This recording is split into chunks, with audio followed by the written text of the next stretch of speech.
And we are live. This is Dark Journalists. Oh, what a fantastic crowd we have out there in the ideas from tonight already. Of course, tonight I am joined by the lovely Olivia. Hi, everybody. And Olivia, that wasn't no DJ. That was Hazy Cosmic Jive. Mm-hmm. Of course, I'm talking about Friday and taking down the streaming server and all the craziness that went along with it. I don't know what to say. When you encounter stuff like that, you just let it roll. But it's happened a few times, certainly around unusual topics in this case. And I would say that the moon qualifies intensely, especially the way we're going at it tonight. This is a very special episode dealing with the secret inner qualities of the moon, both technologically on one hand and esoterically on the other. And they have a powerful balance right there between the two. This special episode is also going to go into some recent comments, of course, by former President Obama about aliens. Yeah. Mm-hmm. Obama, baby. He's getting ready for the big June unveiling of these UFO movies. Spielberg, S4 Lazar. Mm-hmm. And I don't know what the name of the other one is, but that's the one that Grush is a producer on. And it's Bruckheimer who did Top Gun. So I guess Grush's ship is really coming in. Yep. I won't do the full Grush impression.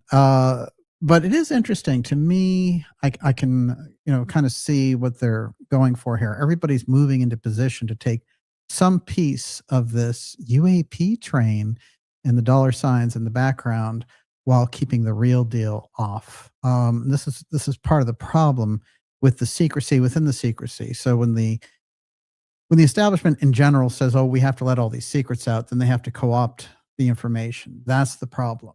So we're going to get into some of that tonight in this very special Dark Journalist X series episode 215. It's Covert Moon Wars, UFO file, secret tech revealed. It's all in here tonight. And I should have added the esoteric history of the moon because that's really what we're going to get into. I want to remind you that in the second half of tonight's program, we're going to be taking your questions. And you can ask those at any point during our live stream here tonight, the special Sunday live stream, Friday night, 8 p.m., you know where to be. Mm-hmm. It's usually right here, and it will be going forward. But since we had that server attack, whatever kind of attack that was on Friday, we are taking in that pre-holiday buzz from President's Day. And it's funny because there are 4 presidents involved in tonight's episode, and right at the top, of course, John F. Kennedy. Excellent. President John F. Kennedy. Because when you think of the moon and you think of presidents, who do you think of? JFK. JFK, for sure. I mean, who else? And I also want to remind you, especially if you're new here, to go to darkjournalist.com and sign up for our newsletter. It's a free newsletter, and it keeps us in touch with you around the crazy censorship that we've been seeing. We just had some of it again last week. And it only takes about 20 seconds to sign up. All you'll get is a major update on the great X-Series episodes we have coming up for you. Fantastic, and I mean fantastic interviews coming for you, including one next Friday. And, DocuSeries, forget it. We just had Pyramid X. And that one in particular, I think, carries a lot of the weight of what we do here on this show. We did it with a fantastic team. Of course, we've shot about 6 of those now. Pyramid X, The Craze in the Hot Zone, JFK, The Final Speech, Apotheum. It's all there, and I've made it all available to you for free. And it's all there on this channel. So make sure you sign up for that newsletter and stay in the loop on all the fantastic, exciting things we have coming up, appearances, all the rest of it. It's all there for you. Stand up and be counted. Make sure you're on that list. And so before I go any further now, Miss Olivia, what do you got? Commander Straker says, sending positive vibes for a gremlin-free broadcast. And Purple Salty says, hopefully they won't thwart you talking about the covert moon wars again. DJ and Olivia for the win. Well, it's interesting. The moon wars may go back a long time. Long time. Hello, Enoch. Hello, Watchers. Way back. Hello, Lemuria. But we can also track them to right around the 1890s as well, and the publication of a very strange book over in Germany that inspired all of these scientists. Of course, that book is Two Planets, and basically purports to have aliens here from a nearby planet, probably Mars, coming and living in Antarctica. And they look just like us. They act just like us. They just tend to have kind of a bigger moral compass, I guess you could say. And it's very interesting when you think about that, because von Braun himself said this is what wanted him. This is what made him into a scientist and a rocket scientist. Somebody very strange that's been left out of the history books on this tonight as well. And we're going to get into him tonight. His last name is Teal, but he's not that Teal. But he was a very influential rocket scientist on the verge of a very major presentation in 1943. And they did make and name a crater after him, even though he was a German scientist. So he's one of the first posthumous paperclip, I guess you could say, in that sense. Very fascinating guy. He's in here tonight. It's all in here, along with some of the deepest mystery school figures. And through the figures of Gurdjieff, Ouspensky, Rudolf Steiner, the Edgar Cayce work, Helena Blavatsky, we get a sense of what the moon is all about, what the mystery schools were trying to tell us was going on there, far, far beyond the dead planet hypothesis, or the chunk of ice out in space, and all the different popular themes that came up. And all the things that we've heard about the moon being debunked also by modern science and psychics like Ingo Swann, for example, one of the best remote viewers. So, we have a lot of information that is substantive. We have a lot of information that leans into the deepest quarter of the esoteric. So when you combine those, you get a hint of what's actually going on. And tonight, in one of the major kind of geopolitical runs in history, there's a figure in Nazi Germany, of course, Walter Dornberger, we featured in our documentaries, but he's involved with a mystery group, very, very deeply back there in the 1920s. And they're working with Fritz Lang on movies. And that whole group comes to be the rocket group that eventually sends a man to the moon. Well, they may have been instructed to do that from the very first. So we're going to get into what that group is all about. And we're also going to take a deep look at how the anthroposophical, theosophical view of the moon sets us up for an incredibly expansive idea. And that's where the kind of mystical tradition around tarot and all the other pieces giving us that hint that the moon is a very astral power, an astral force. When we're dealing with all this, that all of our hopes psychically actually are hinge on the moon. And in the background there's all the weird moon stories about NASA and the faking and all the rest of it. And then there's the origin of the moon, which there's still not really true scientific consensus. The story that they have about something smashing in here,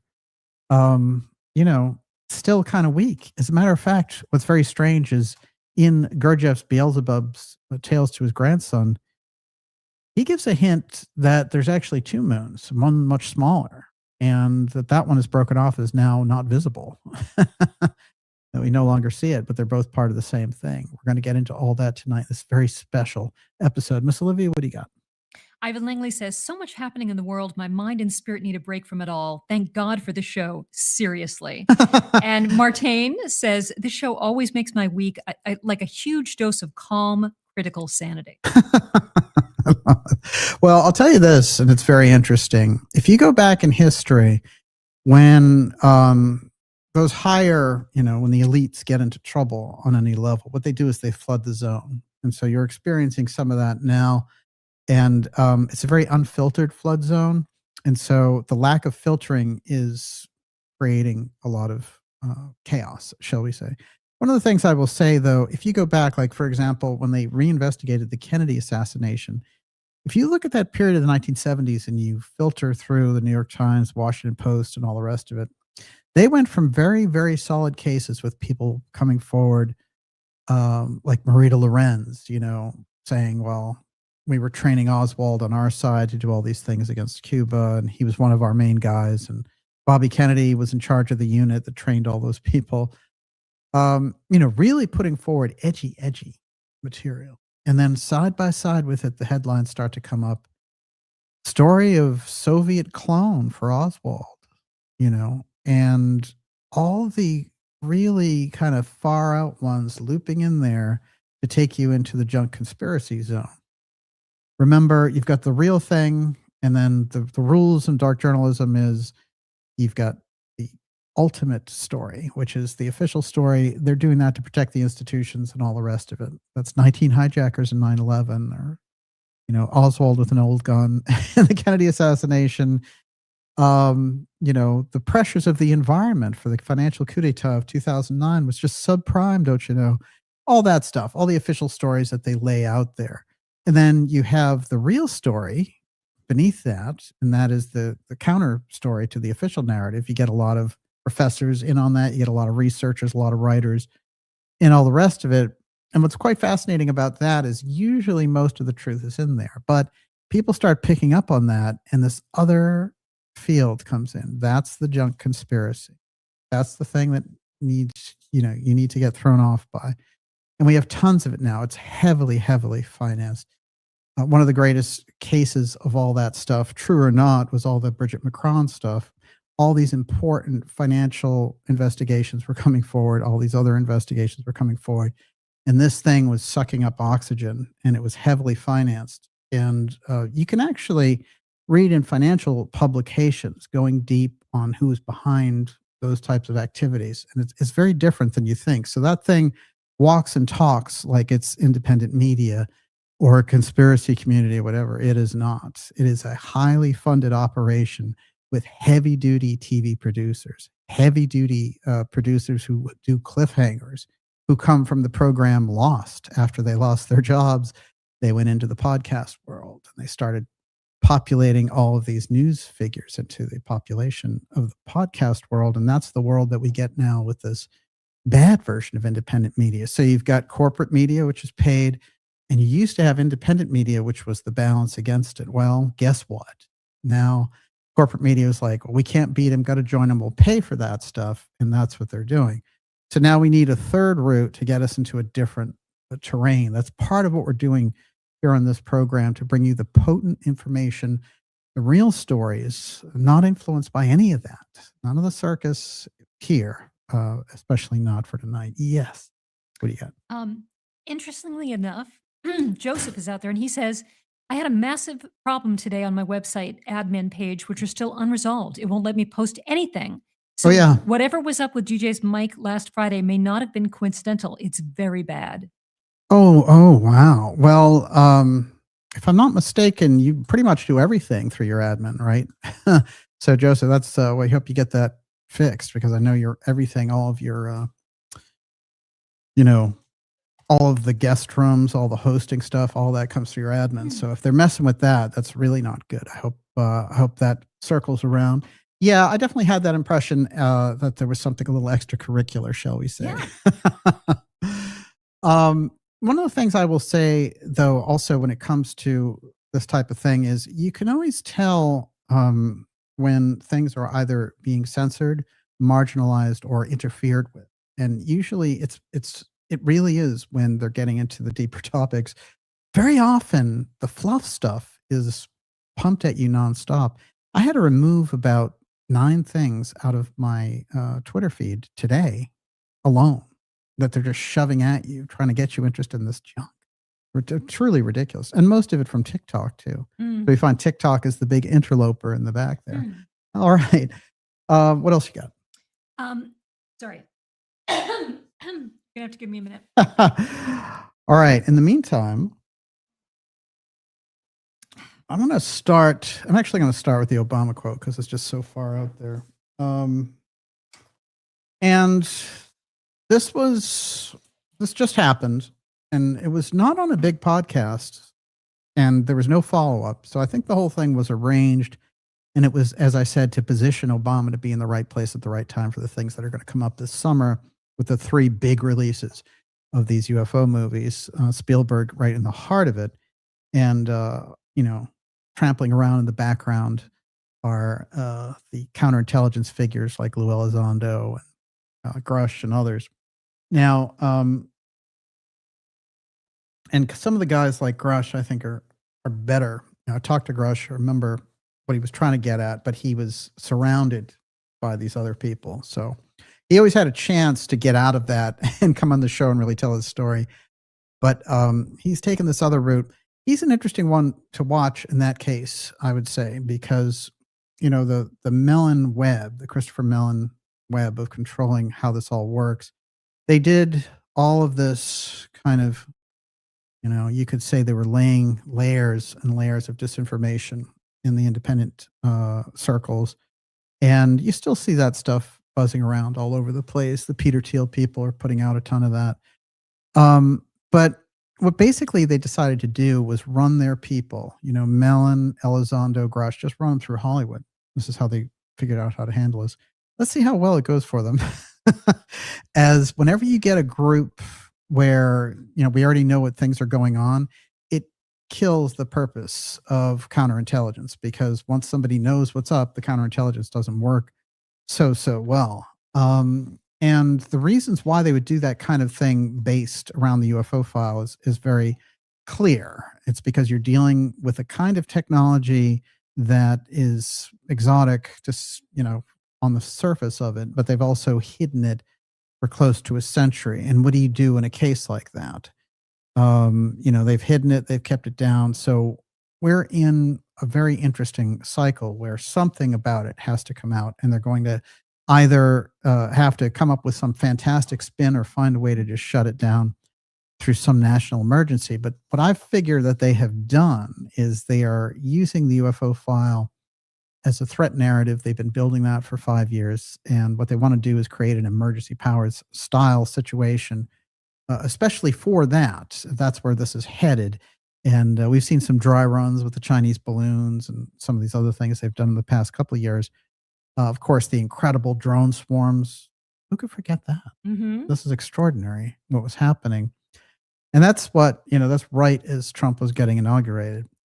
Lazen Ripper was asking if time permits, maybe a word on lasers bringing down a cartel drone over El Paso.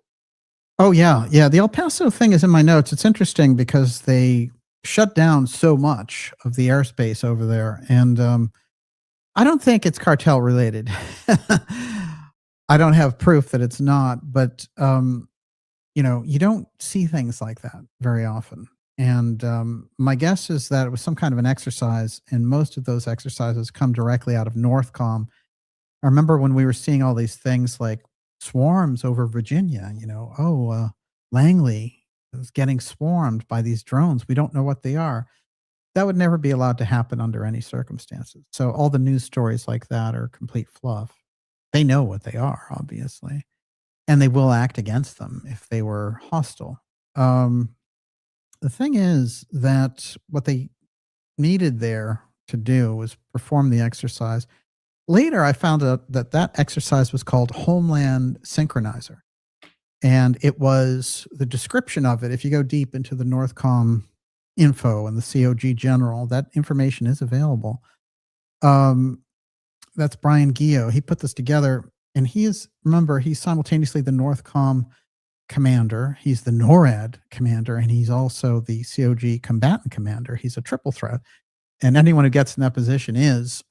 And it's very interesting because that Homeland Synchronizer was aimed, the object of the exercise was UAP versus UAS, okay, unmanned aerial systems, surveillance systems, versus a UFO. So you send a drone after a UFO. And that was the nature of it. That's where all of the swarm stuff comes from.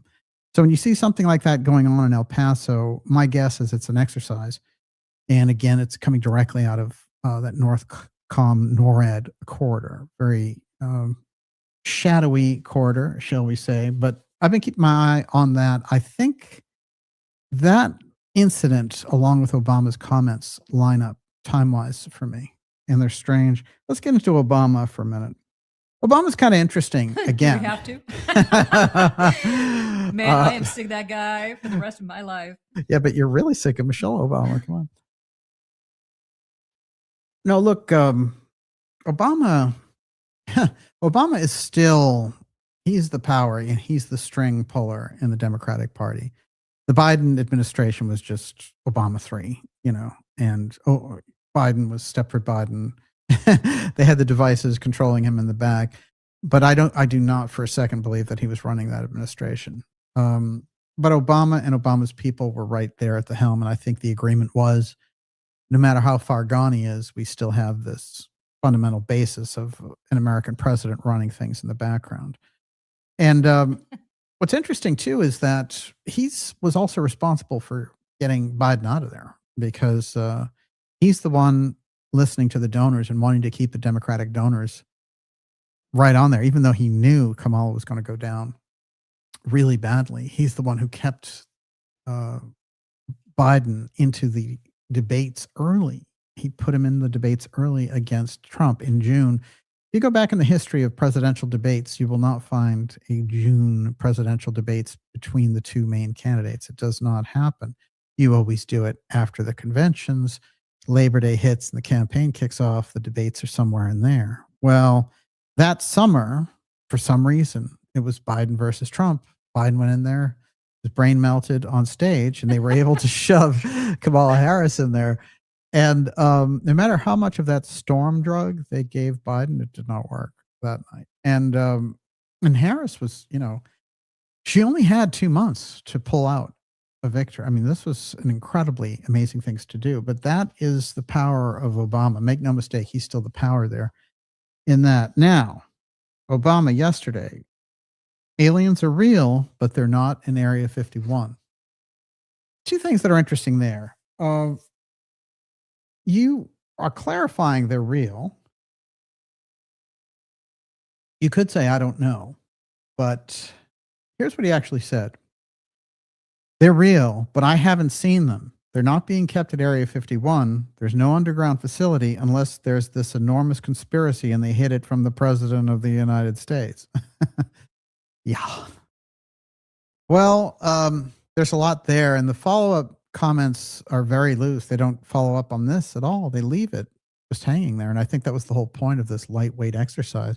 It's also interesting, though, because later in that thing, he said, what's the first question you asked? The interviewer says to Obama, when you got in to be president, and Obama jokingly says, where's the aliens? So he's inserting it himself. He wants this to go around.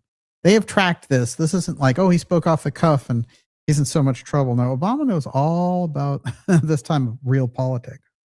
And one of the things I want to say about Obama is he's very knowledgeable about the UFO file, but he is one of those presidents who really sidestepped the issue dramatically.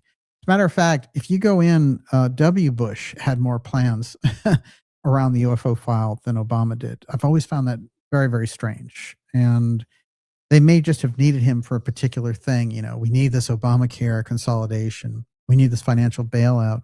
And they couldn't have him going over here and meddling with this other piece. Now, in the background, what you've been hearing also along with this is the fact that President Trump is supposed to give a disclosure speech coming up in July, supposedly for the anniversary of Roswell. Now, Trump hasn't said anything about it. This is completely hoisted upon him and by the usual suspects too. The disinformation type agents, the counter intel people, they've been all spinning.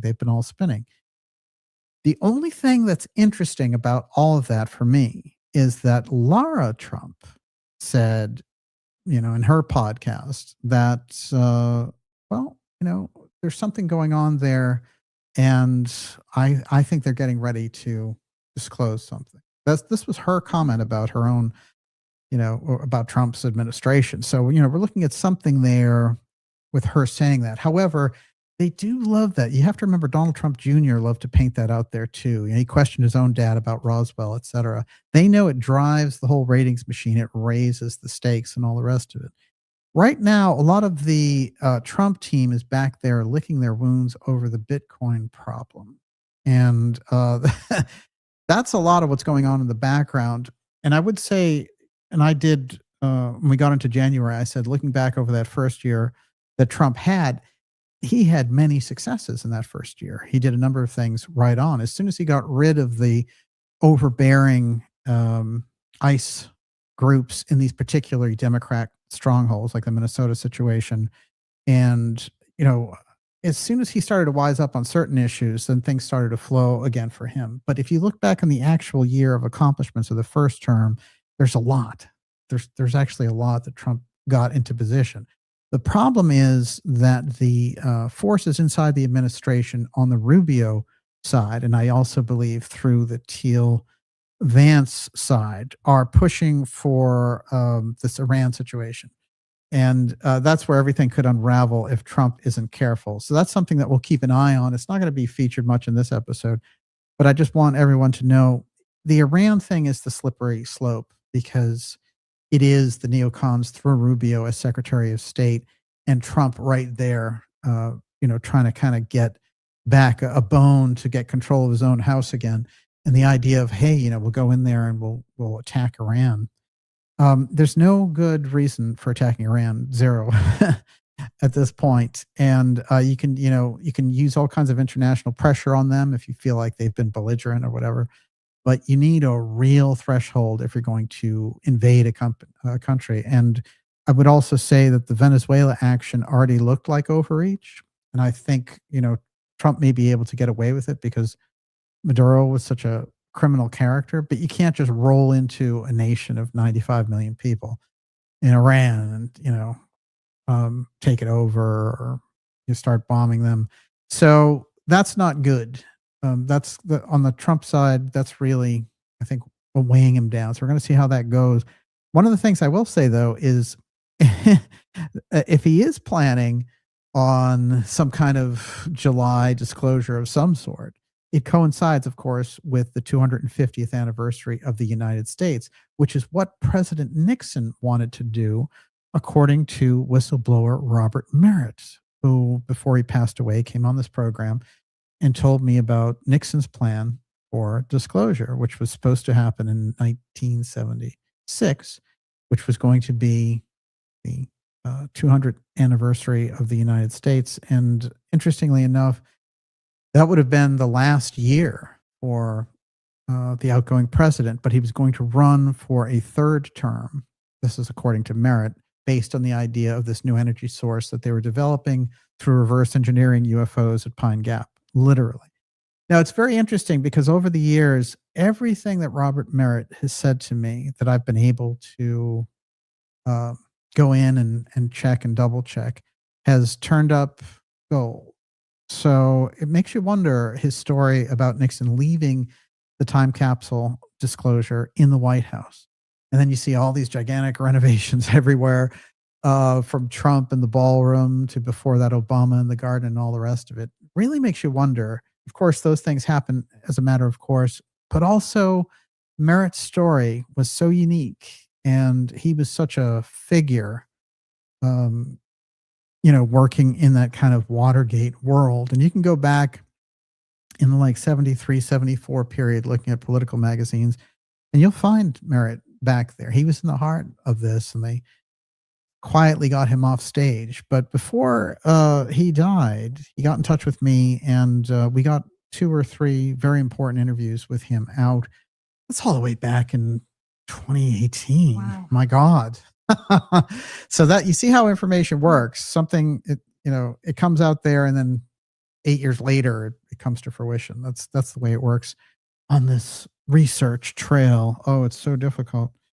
Well, look, I will say the Obama thing has to size up as major.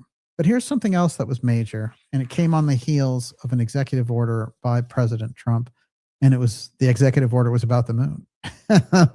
We'll get into that next. Everyone, you're watching the Dark Journalist Show. It's X-Series 215, Covert Moon Wars, UFO File, Secret Tech. We are back, and we're in a special slot here Sunday night this week because our server got attacked on Friday, frying the live stream. But we're back, and we'll be back for you Friday nights, of course, at 8 o'clock on a regular basis. What do you got before I go forward? Twilight Miss says they're creating a data center and intelligence hub under the White House in bunkers, just like Israel has. The ballroom is the cover. I have no doubt, actually. They probably are. Oh, they already have those. They have. Yeah, but this is. No, they have major underground. This is better. This is bigger. They have major underground facilities. Don't you know about the skiff that Luna is using to get high-level UFO secrets? Chet is like, can I bring my cell phone down there? Is that okay? All right, that was worth a guffaw at least. All right, here we go. Elon Musk is now focused on developing a moon city rather than taking humans to Mars. Well, that is a little bit different, Mr. Musk. Isn't that interesting? Huh. It's all about the moon now. Well, there could be a lot of different reasons for that. And there's some reports that came out that they are, discovering a particular type of element is now plentiful on the moon, and they want to concentrate all their efforts on there. The other piece is that they want to do the Mars part secretly, and they didn't like all this overexposure on the Mars situation. But the Mars moon mission has been on the table now since 1956. They went to the moon in 69, and we know all of the shenanigans leading up to that. But that also, just like in Kennedy's speech, it was going to be, we choose to go to the moon and Mars. That comes directly from Lloyd Berkner's influence. That's where Kennedy was getting the whole drive for space from physicist Lloyd Berkner, who headed up the UFO panel, the Robertson panel. So, this character Berkner, who I tracked very heavily in JFK, The Final Speech, is also the figure who went with Admiral Byrd to Antarctica early on. We're talking 1928 to 1930. And Byrd dedicates the book to him. You're going in very deep lanes of territory when you get around Antarctica and the exotic technology. So if you find somebody who's an interface with both, and they are the influence on Kennedy, you know where this story is going. You see how this could open up in history. This is what we've tried to do, is really keep it factual and really say, look, what was President Kennedy going to do when he was about to be assassinated? He was going to meet Lloyd Berkner. They were going to do this massive speech.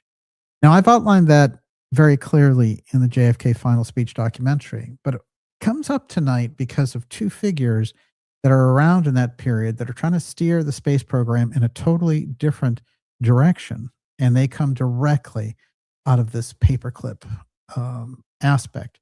And they will actually proceed on through various administrations, keeping the policy going. And one of them is Walter Dornberger, right at the heart of the German rocket program. But where did he come from? What is his influence? And the fact that we find him in an interplanetary society in 1927, along with all the early Germans who will get us to the moon, gives us a lot of answers, I think, that we're going to find there are school activities, secret society activities involved at the very heart of the moon program. And so when you get around these things about them saying we're going to have nuclear cities on the moon and we're going to have space tourism and all that, you're hitting up against how we got there and all the plans in the mind of the occultists who were working on this. That's the trick tonight. And that's why the moon wars refer to simultaneously in the background forces that are trying to kind of command that situation in space. But they also command the forces here relating to the mystery schools and the secret societies. If we get that interface, this one broadcast will change the entire understanding of what we're dealing with. And that's what we're aiming at here tonight in this special episode, Covert Moon Wars. Miss Olivia, what you got? Tantrika was asking, have any credible movies from Byrd's mission ever been released? Well, what's interesting is that the majority of the important Byrd missions, especially high jump, are still classified. All of the records that are involved. And there's a very strange book called Assault on Eternity that comes from the early 80s of people who were associated with Byrd who were trying to get answers on all this.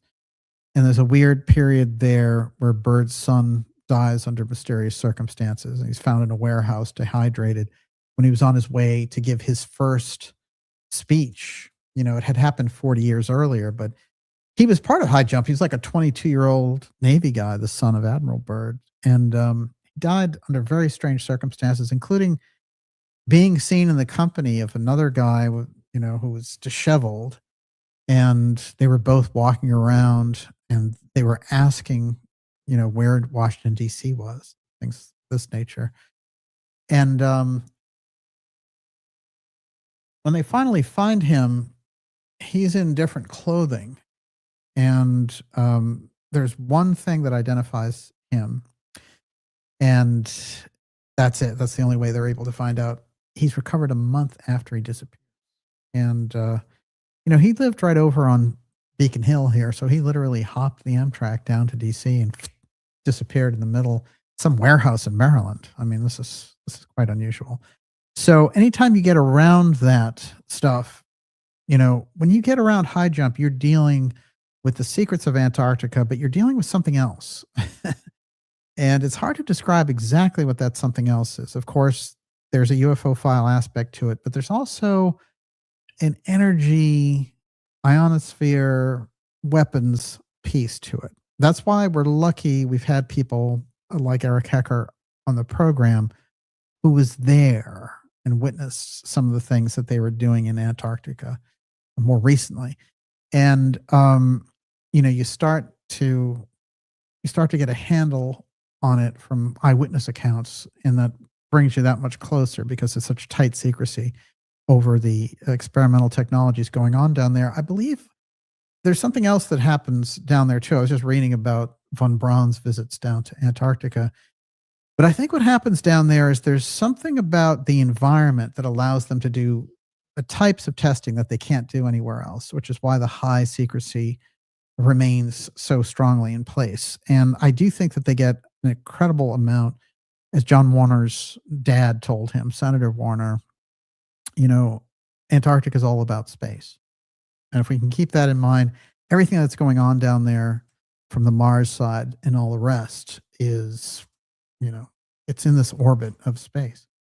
And part of that's training.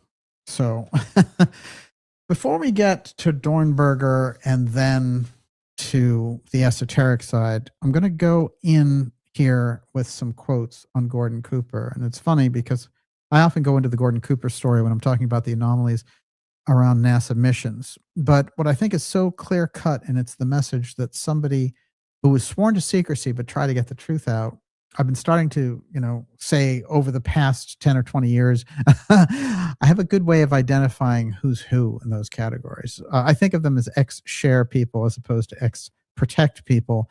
And we know the ex-protect people are very good at destroying the reputations of the people trying to get these things out. But Cooper is kind of an undeniable presence. And the key thing in his background, we have to remember that he was known as the Kennedy man inside of NASA. And Kennedy had him doing a lot of secret missions, sitting up there actually over the hot zone. And of course, we delivered an incredible breakthrough about the hot zone that was found in the Jeffrey Epstein documents, where they're talking about searching for Atlantis and gold off Cuba. And, that took our documentary and our documentary series of the hot zone to another level. And so we did that episode last week, and there's a lot of weird things that came out around that. At the end of the month, I'm going to do a huge episode all on the Cuban ruins. So we'll get into that then. I've gotten a lot of emails from you guys about those, and I promise you what I come out with at the end of February, I think is going to change that subject. All right. What is key is that in his own words, in his own autobiography, Cooper tells us exactly what they were doing. Moon mission, Mars mission. This is crucial. It's historical record because he was right in the heart of it. He was the person working on it.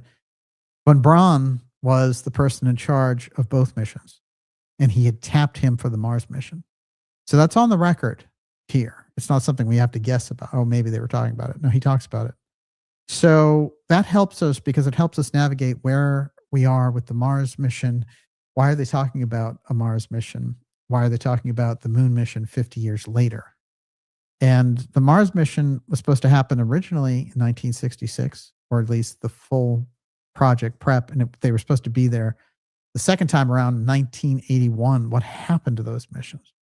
Let's see what Cooper has to say on this, and then we'll get into his friend Gus Grissom. Everyone, you're watching the Dark Journalist Show, X-Series 215. It's great to be here with you, Ideas Room, after all of that. Covert Moon Wars is where we're going tonight. Okay. Cooper, we had also done a good percentage of the engineering for the flight. Hadn't decided whether 3 or 4 astronauts would make the trip. I wanted to mention this. Von Braun had an idea that this is before Apollo landed a man on the moon. Von Braun had an idea. I'm going to send one guy there solo, and we're going to call the project Adam. And he's going to be Adam. He's like Adam discovering a new world. And they built up a lot for this. He was set to do it first month of 1967. It got pulled last minute. But I find Adam, shall we say, interesting. And in light of some of the comments by Elon Musk about taking consciousness to Mars and things like that, we're starting to see an overlay, and we're going to find another rather dramatic overlay with Elon in this. And so he goes on to say the round trip to Mars would have taken a little more than a year. The plan was to spend a few weeks exploring the surface and conducting experiments. Rocks were to be gathered, loaded on board, melted down to use as solid propellant for the return home. It's pretty advanced for the 1960s, I have to say. Unfortunately, canceling the Mars mission wasn't enough. Senators pushed to end the Saturn rocket program, and so on it goes here, where he talks about his frustration at how these things are getting scrapped. What he's not talking about is that the secret space program is rising up and getting rid of the public program. It's not a couple of senators who are upset about spending. That is for sure. Here's what can happen when politicians get too much power. To ensure that neither NASA nor any future administration had the option to reschedule a Mars mission or a return trip to the moon, the senators saw to it that the entire Saturn V production and assembly line was shut down, and they got rid of it. The senator that was involved there was Proxmire. It was a very strange history. But what he says, this nuclear Nerva engine had been built and ground tested, and it was set for the Mars mission. And the Saturn rocket thrust would have been used to get us into Earth orbit, and then they have a rendezvous with this nuclear Nerva mission. Now, at a certain point in 1966, von Braun taps our friend on the shoulder, Gordon Cooper, and he says, "You're going to Mars. Get ready, get fit." And he's like, "Give me the details." You know, he's like, "You'll hear about it. Don't worry about it, but get fit." So he's getting himself together. A month later, his assistant, when Braun's assistant comes by and says, "Remember that mission that he told you about? Not only don't mention it, but also forget you ever heard anything about it, and don't say anything about it, whatever you do." Here's a little more. In the early days, there were so many rocket failures. Von Braun was asked by a reporter, what if it appeared that NASA needed a crash program? What we need is less crashes and more program, von Braun said. Asked what he thought would be the first thing we found on the moon after several early Soviet successes in space, he answered, "At this rate, an empty vodka bottle." Von Braun had a plan to get an American on the moon some 3 years earlier that we eventually did. Called Project Adam, his idea was to send one man to the moon and back, a quick trip without any moonwalk. Just to get someone there safely before the end of the decade, and involved using 2 spacecrafts, one as a fuel tanker, the other to blast off to the moon from space. His would have been an entirely different approach from that we ended up doing, landing a 2-man team on the moon with an emphasis on conducting lunar research. There were serious discussions inside NASA in the early 1960s about Project Adam. Project Adam, I think, is very key here. People in some quarters thought it was pushing the moon landing up too soon. In the end, it was decided to take the longer route. Now, there were programs that were kicking around even in the 1950s about putting a man on the moon, and even about satellite programs as early as the 1940s. There are sightings of satellites further back than that as well. So we have to understand that we're dealing with an official history and walking the charter of the official history while trying to figure out what actually happened. Now, keep in mind what was just going on in those conversations with our friend Gordon Cooper, because what I'm going to do now is introduce this Dornberger section, and what you need to understand, Dornberger, I'm going to lay out his history as we go, but he's brought over here as, the rocket scientist who's going to become the vice president of Bell Aerospace. And his background gets stranger and stranger, but I'm going to sort of pick apart various elements of it and show, as I mentioned at the outset, he's very close. He's associated with that initial rocket group coming out of Germany. It's the Interplanetary Society in 1926 and 27. They helped Fritz Lang with the Woman in the Moon movie. And I'm going to show some interesting shots from that as well.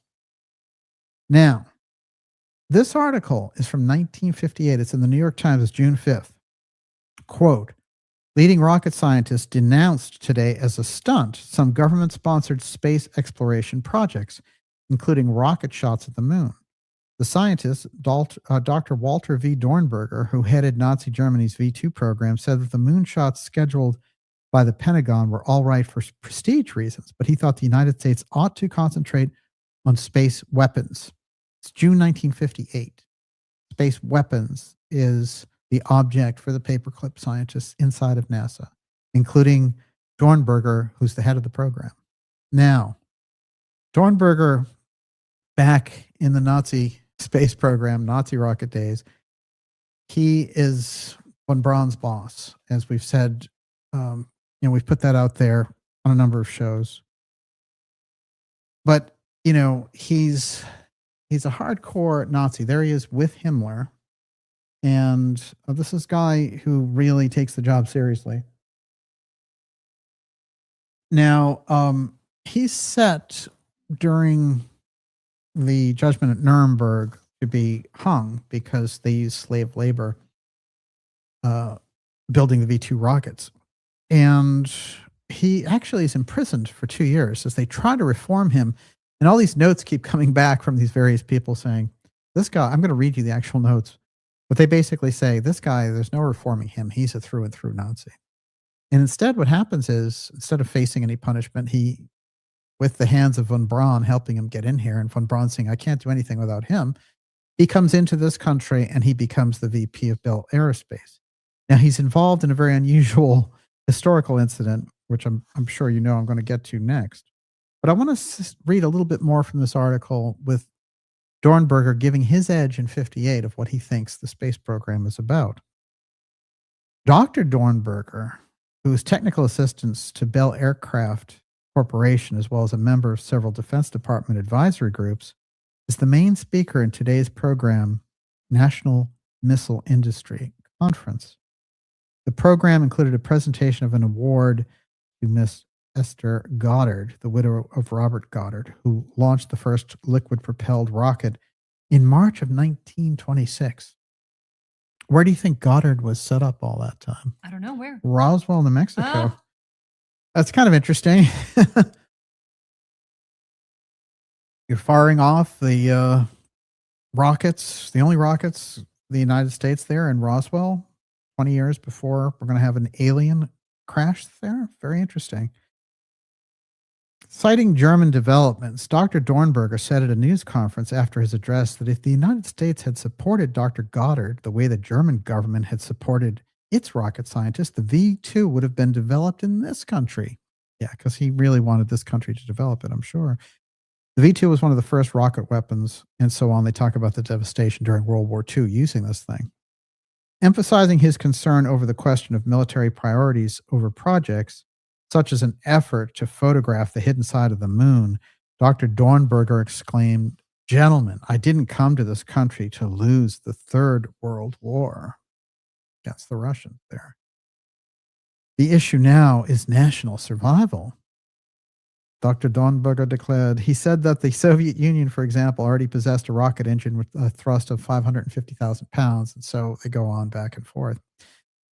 Dr. Dornberger assailed the organizational setup of the Pentagon. He charged that there were too many officials there with the power to say no. He compared this with his experience in Germany, where he received authorization to proceed with the V2 in 4 typewritten lines. Dr. Dornberger declared that in Europe, the military devised ideas and asked the industry to fulfill them. And then he goes off in a big tear against the Russians. Now, This is very important because you can see the hard-boiled, we can't let the Russians do this. They can't get superiority in space. We need to develop space weapons. We can't emphasize this moon mission. Now, it's interesting. He's not interested because the moon mission for him is, hey, this looks like a kind of a peaceful thing in the moon, and it's not getting these weapons in space with a space station that can pinpoint on the ground and blow people away.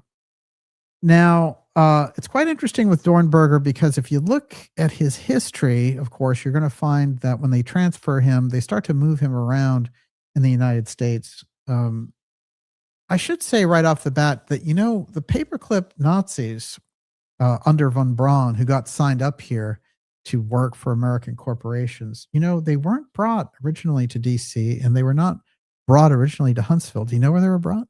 Where?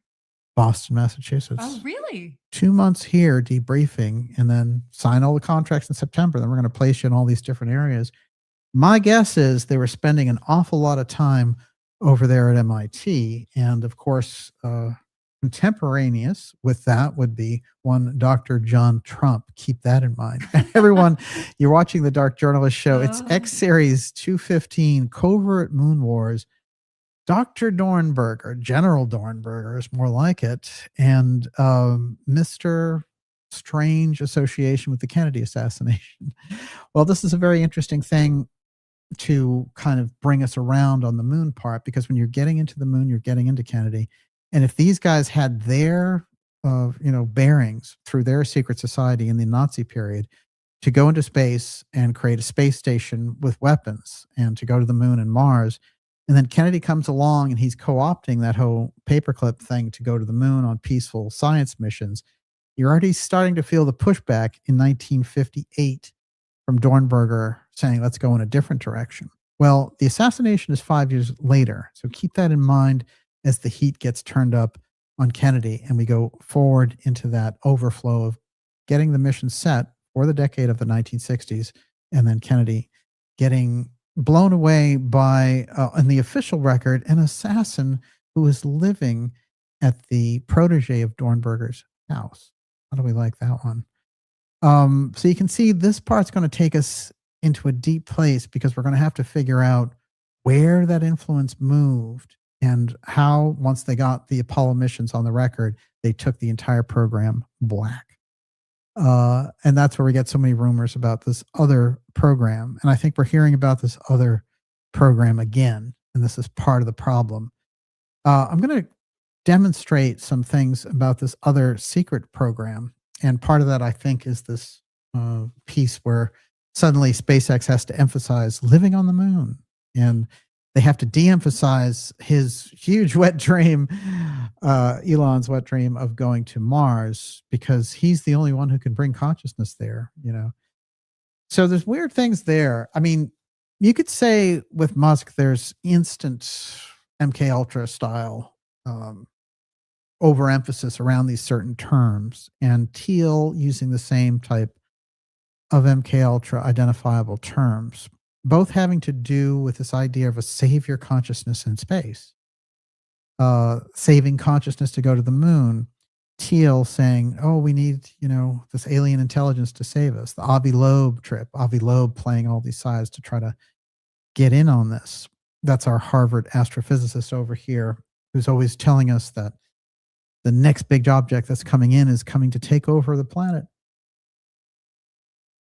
He started with a Muamua, and he went down hard. He went down hard with the last one. This is the headline for that article I just read. U.S. shot at moon opposed as stunt. Developer of Nazi V2 urges country to concentrate on space weapons. Yeah, June 1958. On the record, you see. Now, here's another interesting thing. If you go back in this era, you're going to find there are all kinds of presentations by Dornberger, 58, 59, and 60, all about how they're going to dominate space.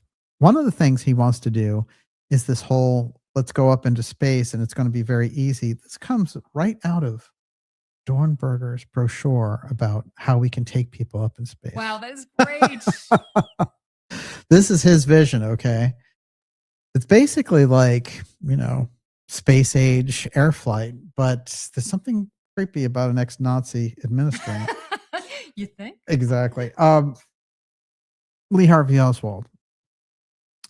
Now, we've put forward with Lee Harvey Oswald that he's directly connected with aerospace. The entire assassination, the heart and the root of the assassination is exotic weapons and aerospace.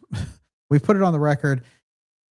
It's very hard to refute because anywhere you go in that assassination, as we've demonstrated over and over again, as you turn in that carousel club, you are going to find yourself surrounded by aerospace people or outright UFO people.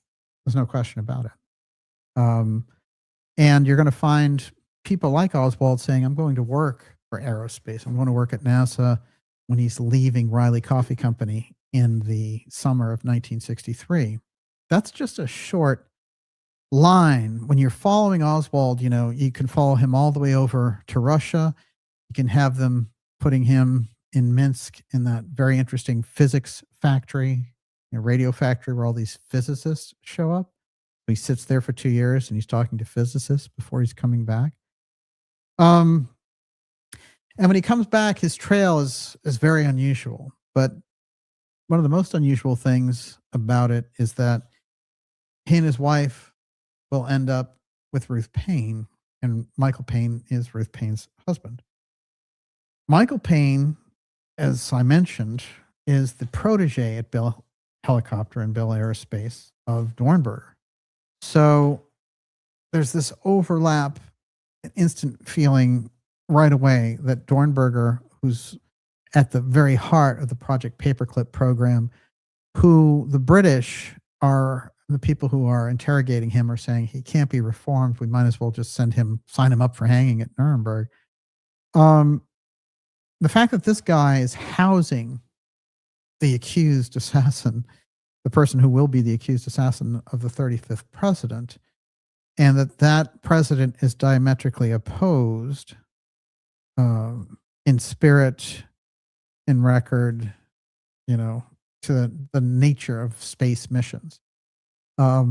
His identification with space is all about making it a war-free zone. And Gordon Cooper goes on about that a great deal in his book. I'm going to read more quotes from Cooper in a moment here. But now I think we've identified a very serious link here about the moon program, NASA, the Nazis, where it came from, and then the people who had co-opted the paperclip Nazis to build it here. And then at the heart of that is somebody who's very non-militaristic in his view on space, and that is President John F. Kennedy. John F. Kennedy will take, in 1961, Gordon Cooper aside and say, I want you to do a number of secret missions for me, and I want you to report back directly to me on these. So he's going to go up there, he's going to sit in a capsule over Cuba, he's going to sit in a capsule over the Bahamas, and he's going to pinpoint different things that are going on the ground. The other missions that he may have done for Kennedy relating to space and UFO observation, well, that's also interesting to think about. This is Michael Paine, who I mentioned, and what I want to say is that his mother, Ruth Forbes Paine, is one of the millionaire members of the Nine. And the Nine is a clairvoyant group which believes that Osiris, yes, Osiris, the mythological god figure in Egyptian mythology, is sitting outside of the Van Allen belts, the United States, and the globe, and he's sitting out there communicating with them. And the Nine is sitting there with some of the most important families in the world. Some of the big bloodline families are represented there who are interested in this extracurricular psychic activity and the messaging that they're getting through this Indian clairvoyant.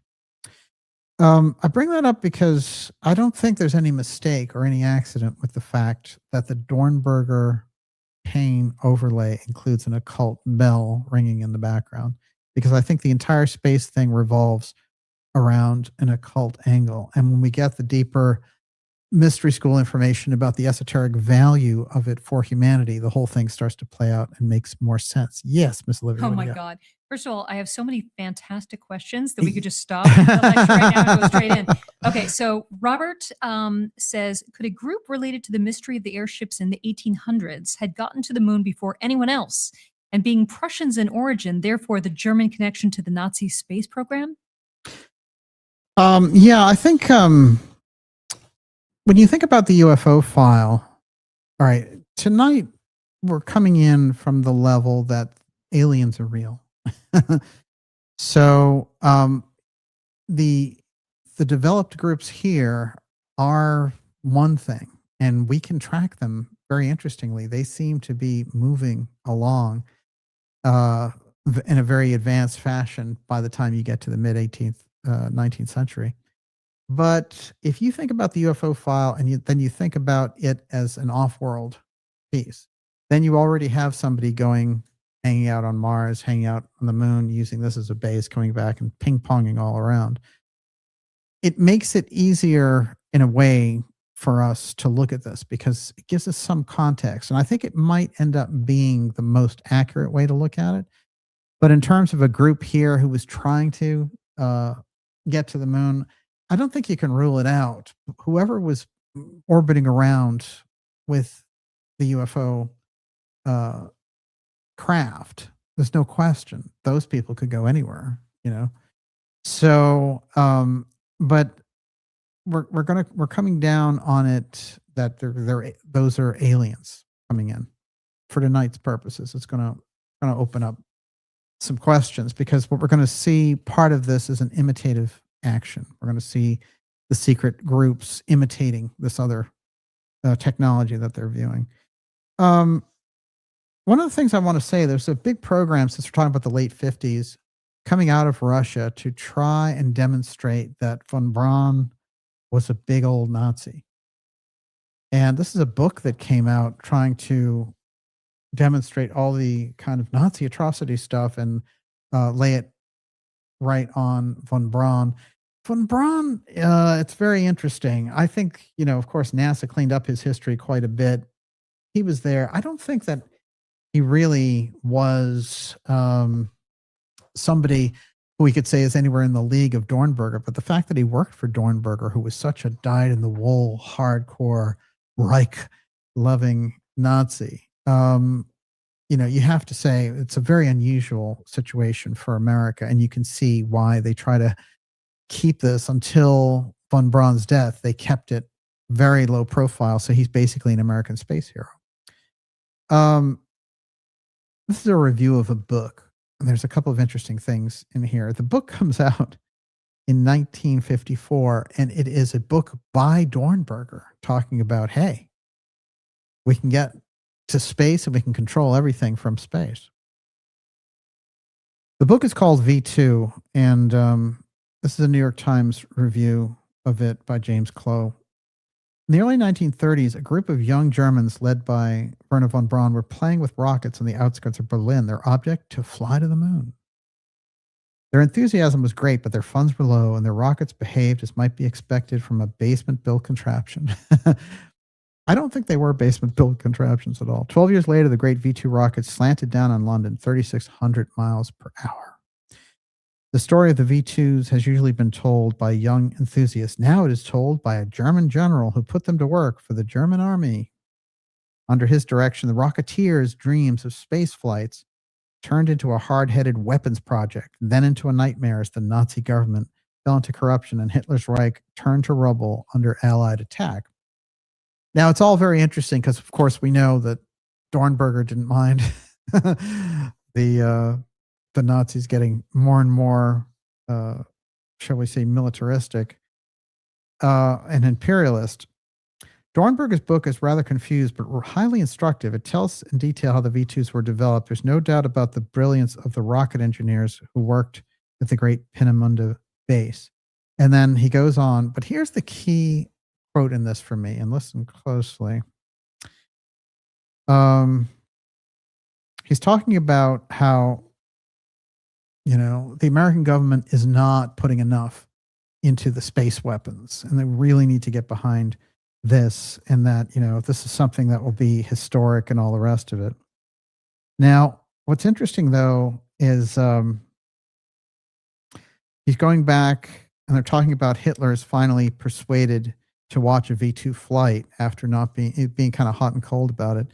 And then he became wildly enthusiastic, but demanded that the 1-ton warhead be increased to 10 tons. When told that this was technically impossible, no, this is Dornberger saying, he cried, "But what I want is annihilation, an annihilating effect." Dornberger had to explain that the V-2s in effect were long-range artillery, even if they worked perfectly. He recalls regretfully that Germany had given up trying to make an atomic bomb. Well, if Germany had made the atomic bomb, and of course we know they really actually did, then they would have been dropping it on Manhattan, right? With the Manhattan bomber. So it's very weird for him to wistfully being like, we should have developed that atomic bomb. So we're getting very clear the picture and the personage of who Dornberger is. And I go back to the original interrogator's comments saying this guy can't be reformed. I will read his comments too tonight. If the V-2 had been armed with an atomic bomb, it might very well have won the war. Why no one realized this is probably explained by the amazing lack of coordination among Nazi bigwigs. Dornberger discovered in 1943 that practically no one at Hitler's headquarters had ever heard of the enormous Peenemünde base. I'm sure that's ridiculous. But you can see Dornberger positioning himself in all of these things, in books, in interviews, and all the rest of it. And he's the voice of reason. We have to go against those Russians. Now, fast forward to 1960, and you have somebody coming into office after winning against President Nixon, Vice President Nixon, who his dream is to reduce nuclear tensions and to basically make friends with the Russians and to step back from basically World War III with nukes and the nuclear holocaust, where even the fruits of victory would be ashes in our mouths, as President Kennedy said. So one of the things that's going on there, as I mentioned, is there's a war in the background, and it's basically the Russians on one hand and Dornberger types on the other. And the Russians are putting out all this stuff saying, look, von Braun was hardcore. He was a hardcore Nazi and he's in charge of the space program. What are you guys doing? This is a note from that Space Age Chronicle about this. In a desperate attempt to slow down America's race to the moon, the Soviet government published the book German for Secret of Huntsville, written by Julius Mader. It was released in East Germany. It distorted the involvement of Werner von Braun, Kurt Davis, and other German rocket experts, hoping Americans to expel them from working in the U.S. space program. I find this, and I'm sure they were working with good facts in doing this, but I find this PR effort very interesting, because what the Russians are trying to do is tell the American public, they know that the Americans grabbed the bulk of these paperclip scientists. They also grabbed their own, by the way. And they would have grabbed these guys too if we hadn't. So that's just the way it goes at the end of the war. You're grabbing for the spoils, and you're not going to sit down and have a kind of a conversation with them about morality when you're fighting World War II, right? But it is quite fascinating, because what you see is a cat and mouse game going on in the background, where the Russians really see the threat of the German group now recoordinated, rising inside the national security state of America. And they're almost trying to tip off the Americans, like, you can't trust these people. And I don't think it's so much to slow their march to the moon. It's to be like, we don't want to face off in space with nukes. Now, the Russians had their own Marshall philosophy in that period, but you can also see President Kennedy coming in and saying, look, we can do this together. We can go to the moon together. We can do a joint moon mission. All of that's on the record now. And what we've put forward is that the forces inside of this machinery, the national security state, assassinated President Kennedy during that period where he was setting out the moon mission, because he was trying to share the UFO file with the Soviets as part of that moon mission. This is the thing that needs to click if we're going to get the history part right, if we're going to understand so many of the forces that are going on in the background relating to airspace and these other things, you have got to understand the aerospace deep state angle. Because if it's just, if we're just around this malaise about, this state actor or, this particular set of files, whatever it is, you're just going to go round and round. And one of the things with the Epstein files that I'll mention here, we were able to pull out some really dramatic stuff there, and some people have done some good work on it. However, it is getting exploited also, and there's a flooding the zone aspect. So you have to be very, very careful that it's not just Twitter bait that they're putting out there and that you're getting the solid, real stuff. Now, when you get to the solid, real stuff, we also have to consider, when you get around these things, where the value is. Where is the value asset in the trend of the information? And if it's more around opening up, information around these victims and how they can press these cases, then that's good. But if they keep going around in corporate media and independent media with, salacious stories, Epstein's already dead. You can't prosecute him for anything. He's already in the ground. And his associates have clocked off the clock in a number of these cases. That is, the time clock has wound down for them. So what is the object? There's a kind of an object of grabbing attention for it. You need a goal, I think, when you're going through this type of information, which is to make the research tell the story of what was going on. And I've pointed this out in the Kennedy assassination because you've got 60 years of cover-up there. And you can get obfuscated, and they can throw you in so many different directions with the Kennedy thing that by the end of the exercise, you won't know where you stand, right? Some people will be thinking you've got Cubans or mafia or whatever it happens to be involved, and they'll lose the central intelligence angle. Let me tell you, that's by design, and it is the central intelligence angle that is the one that is being obfuscated in the case of those records. I'm going to get to that as we move along here through this fascinating episode, X Series 215. This is what we're talking about, the covert moon wars. They just changed the mission for SpaceX to be like, forget about Mars. We need to make functional space stations on the moon now, baby. And Artemis, where's Artemis? Wasn't Artemis supposed to already be up there? They're having all kinds of problems. Well, Artemis is going back to the moon, don't you know? The only problem is it's, how many years later? 52 years after the last mission? 53 now? 54. 1972. What have you been doing with yourself, Artemis and NASA and the space program? 54 years without a manned mission. Astonishing. Well, obviously you've had those missions. We just haven't heard about them. This is Covert Moon Wars, UFO Files, Secret Tech. We're going deep with you tonight. We're going to take your questions in the second half here. So I'll be done with the presentation. Let's say in about 20 minutes, we'll take your questions. In the meantime, what do you got? On that note, Doc Miner says, why did we never go back to the moon when the next mission was already planned? And Mr. Thomas says it was planned and paid for already. Yes. All right. So it's a fact on the record that they had already paid for the missions.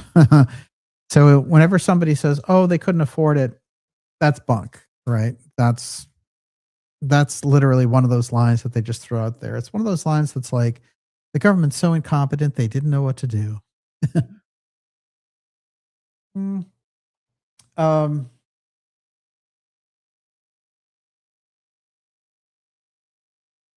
I want to do, I want to round out this section on Dornberger and von Braun, and then I want to bring us into the kind of esoteric latitudes, the occult latitudes, the mystery school latitudes, all dealing with the moon coming in from this different angle, and see where that crisscross happens, because we have the Germans, in this case, who are very, very close to these secret societies, being fueled by these ideas and the deep histories of the schools. Now, the Society for Space Travel was a German rocket association prior to World War II that included members outside Germany.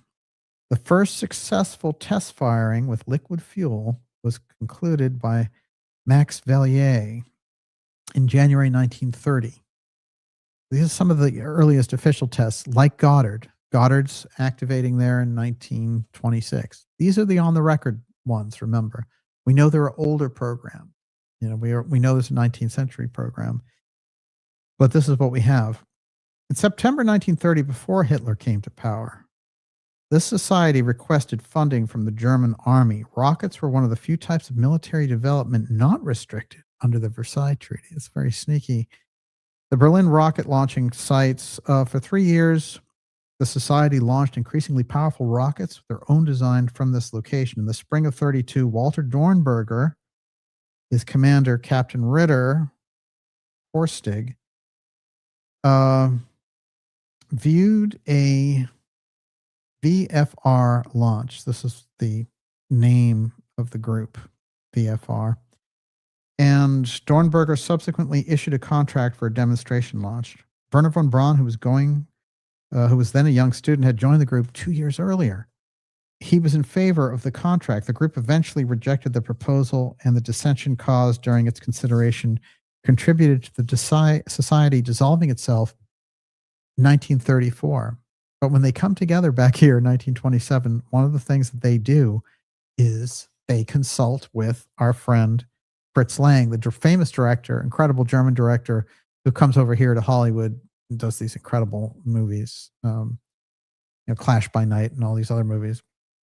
But over there, he does these fantastic movies like M and some of the best German cinema of all time. They approach him to make kind of pro-Nazi movies, and he's like, sure, I'll do it. And then he escapes. That's the story. But before all that happens, take a look at this. That's 1927. This from the desk of director Fritz Lang. Just think to yourself, Apollo mission is waiting for you 40 years later. The conceptual sketch is right there by the Rocket Society. There's no question. They're giving him that edge. That's why that movie, Women in the Moon, is so advanced as this kind of silent movie. And of course, he'll also do an advanced AI style movie in 1930, Metropolis. Any real film buff has seen that one, but if you haven't, I highly encourage it. So the society, and if I was real good at German, I'd pronounce it, but basically the translation is Society for Space Travel. Thank God. You want to take a crack at that? Look at it. I can't do that. Do it. Verein? The top? Verein for Raumschifffahrt. I like it. Yes. Okay. That's the society, I believe, that is building this up in the background, and they have an esoteric purpose. Now, in that period of the 1920s, you have anthroposophy, and anthroposophy is very much the opposite of what these guys want to do with the Tula Society and the various groups that are kind of occult to Germany in that period. What Steiner is trying to do is set up the world, the culture of the West to be ready for this harmonic descent of values, and for the World War, and for the 21st century takeover with technology. So he brings in these very, very deep concepts. He also gives lectures on biodynamic farming. He creates all these programs. Of course, the Waldorf School becomes one of the most famous. But it's quite important for us to concentrate on what was going on in this period, because you've got the kind of left-hand path and right-hand path schools, the right-left split there. So the secret societies versus the mystery schools.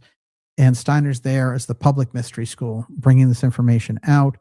And on the other side, the exotic technology people, the Dornbergers and stuff, they're gathering in their forces. And those people will be at the heart of getting us to the moon. Again, the moon is the goal here. But what's the esoteric side? If we can see it from Steiner's side, we know on the other side, they've got their own goal with what represents the moon for them. Yeah, what do you got? Well, there's some great questions about the Steiner teachings. Do you want them now? Oh, well, I think you're going to want the quotes first, and then we're going to zigzag, but I'm glad they're there. Here's the thing. I've got here's the three things that we have, and I'm going to roll this into the rest of the actual presentation. We've got Gurdjieff and Ouspensky, what they had to say about this. We have the Steiner work, what he had to say about it.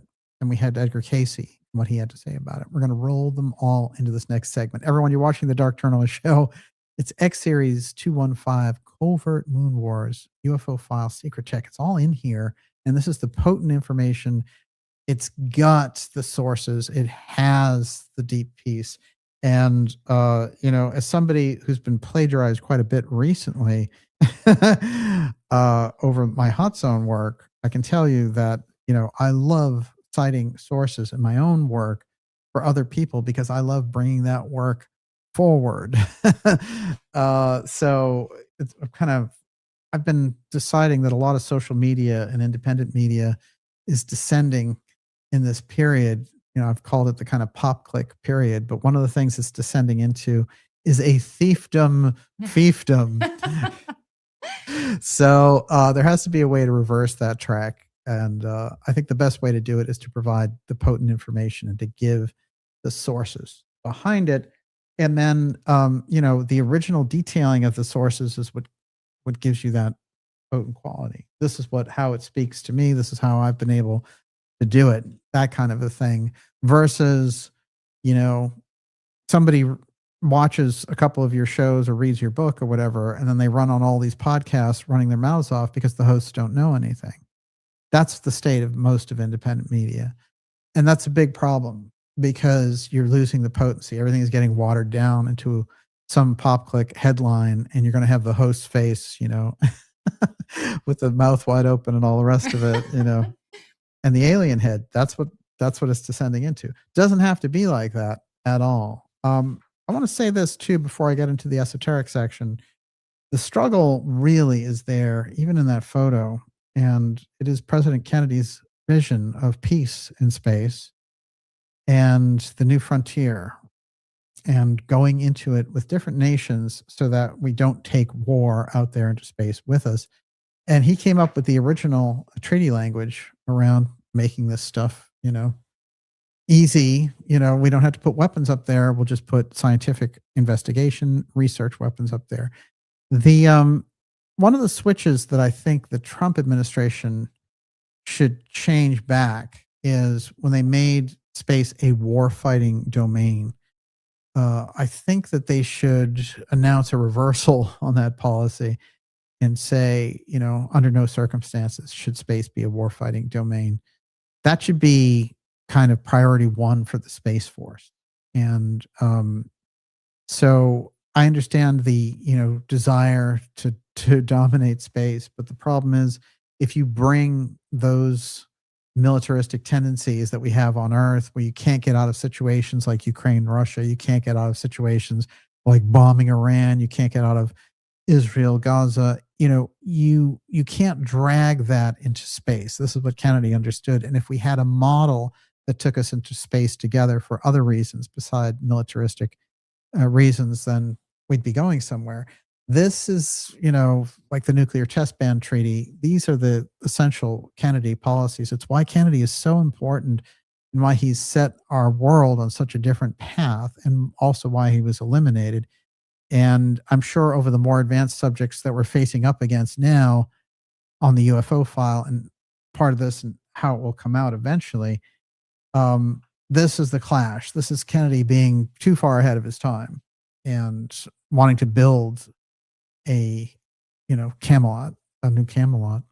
So we have to remember Kennedy and that clash and his removal is the crucial step. It's the crucial shift. That's where everything shifts. And everything that we've played out into our own lives, even if it happened, like decades before I was born, or, if you have to go back to a parent or a grandparent or whatever it is, wherever it is in that piece, that's where the real shift took place. And that's the shift that we're talking about here as we get into it. Because trust me, the Kennedy era is, if you back end that with the SpaceX corporate takeover era of space, you've got mirror opposites there. And there's a reason why the launch of the space program is so important. Okay. Steiner, Rudolf Steiner. Look, we've done so many shows on Steiner. Steiner is so crucial. And in my own work, he's been a guiding light since I was about 9 years old. So I'm reading his work. And the only thing I can tell you is the more I've read it, the more it's been confirmed, so it's remarkable. It was what he was giving us in that period of time, and very openly and honestly, I believe. But he was somebody who came from a very deep strain of the mystery schools and was trying to get this information out, and had originally worked with Theosophy and done very well with them while they were doing well, and then felt that they had taken a wrong turn by trying to take this incredibly talented mystic, Krishnamurti, and make him the world teacher. Try to get this ascended master to basically occupy the body of this Hindu teenager. That whole thing, Steiner said, this is enough for me. I don't know where you guys are going, but I'm not going there. And so he split company with Annie Besant. And Besant is so important. So it's too bad, in a sense, the way that unraveled at the time. But what came out of it was anthroposophy. Steiner gives us some real ideas and information about the moon from an esoteric side, which helps us to understand what it means to humanity's role in the future and what it represents in our kind of spiritual evolution.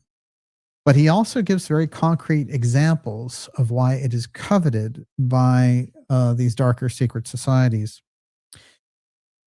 So there's a couple of questions here speaking about the Atlanteans. And when they refer to root races and root epochs and things of this nature, they're talking about waves of advancement of humanity. This is Steiner. The Atlanteans also, for example, had the capacity to control the life force in a certain way. He's speaking about those who were there on the continent of Atlantis, which occupied on one side, the Mediterranean, the other side, the Gulf of Mexico, or Gulf of America, as they say. But on the other hand, they had nothing for the gift of which the fifth root race possesses, of storytelling. There are as yet no myths and fairy tales among them. The life-mastering power of the Atlanteans first appeared among the members of our race under the mask of mythology. In this form, it could become the basis of the intellectual activity of our time. The great inventors among us are incarnations of seers of the Atlanteans. This is very important. And the Atlanteans were a psychic group. As much as you had a civilization, it's a civilization of psychics. The great inventors among us are incarnations of the seers of the Atlanteans, in their inspirations of genius and manifesting what has as its basis something else, something that was like our life-producing power during this time of the Atlantean incarnation. Our logic, our knowledge of nature, technology, and so forth grow from a foundation which was laid in Atlantis. If, for instance, an engineer could transform his combining faculty backward, something would result which has the power of the Atlantean. Secret sciences have always existed. They have cultivated in the so-called mystery schools. Only the one who underwent certain tests could learn something of them. He was always told only as much as was appropriate for his intellectual, spiritual, and moral faculties. He was never given too much, is what Steiner's saying here, that would imbalance him or, make him lose his bearings. They understood the levels of who they were dealing with. This had to be so, for when properly used, the higher insights are the key to a power which must lead to misuse in the hands of an unprepared person. Some of the elementary teachings of the mystery science have been popularized in the science of the spirit. The reason for this lies in the conditions prevailing in our time, 1920, okay, with respect to the development of the understanding of mankind today and its more advanced members, has progressed to the point where sooner or later it would of itself attain certain conceptions which were previously part of secret knowledge.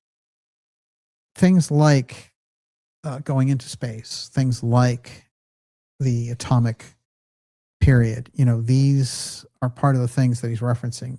Humanity is already starting to apprehend them. So what's happening is this push in the mystery schools, the late 19th century, early 20th century, is to get some of the secrets out so the culture doesn't veer off into this totally materialistic trip, and to give them a buffer so that they don't separate off their spirituality from their physical reality. With respect to the development of the understanding of mankind today, I'm sorry.